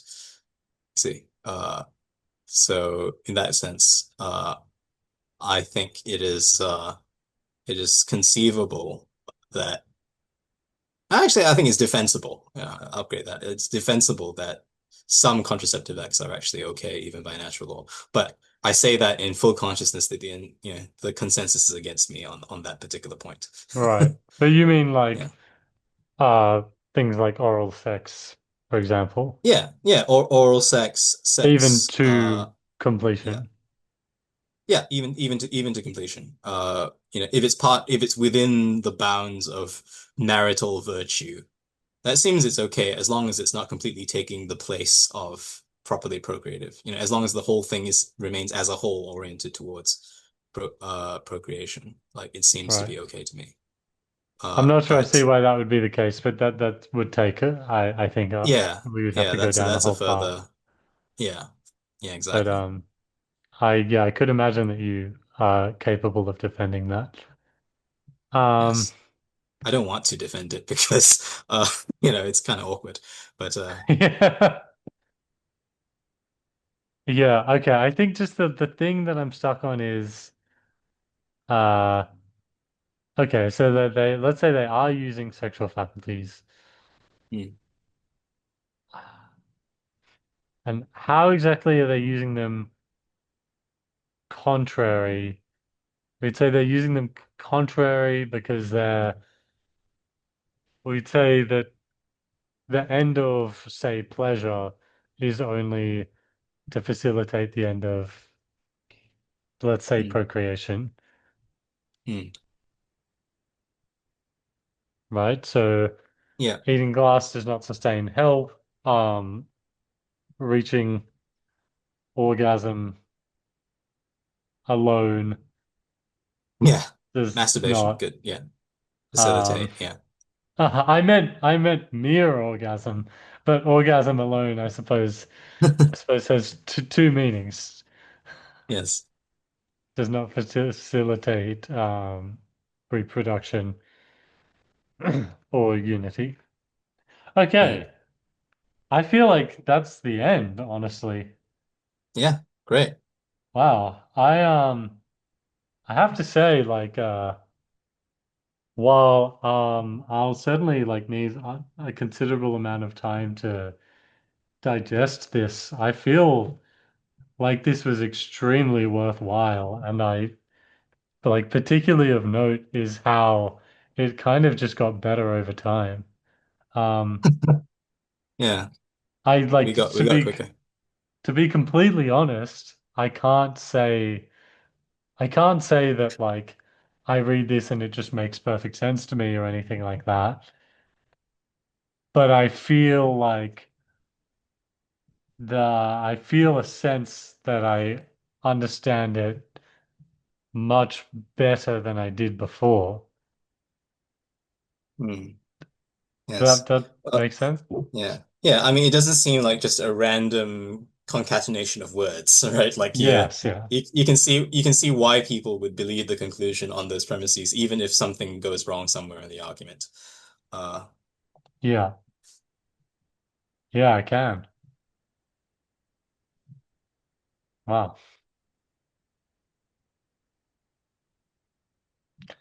Okay, well, I mean, look, I'm almost certain there are things that, when I read over this tomorrow, I'll think, oh, okay, I wish we actually got a definition of, this, that, the other. Um, but yeah, I feel really quite pleased with what we've done. So right. I can send you this document, of course. Sure. Would you presumably you'd like me to do that? Yeah. Yeah. I'd be happy to. Uh, Um, it's nice to have something to refer to if I have to do this again with someone else. yeah. I might say, yeah, I'll tidy this up at the end and maybe I'll try and work on this in my own time. Hmm. Um, Great. Well, I mean, I think that we can leave this there. I feel Okay. uh, Great. very sort of strange positivity. Yeah. We accomplished something. Yes, yes, wow. Okay. Okay. Great. Well, Yep. I might stop the recording there.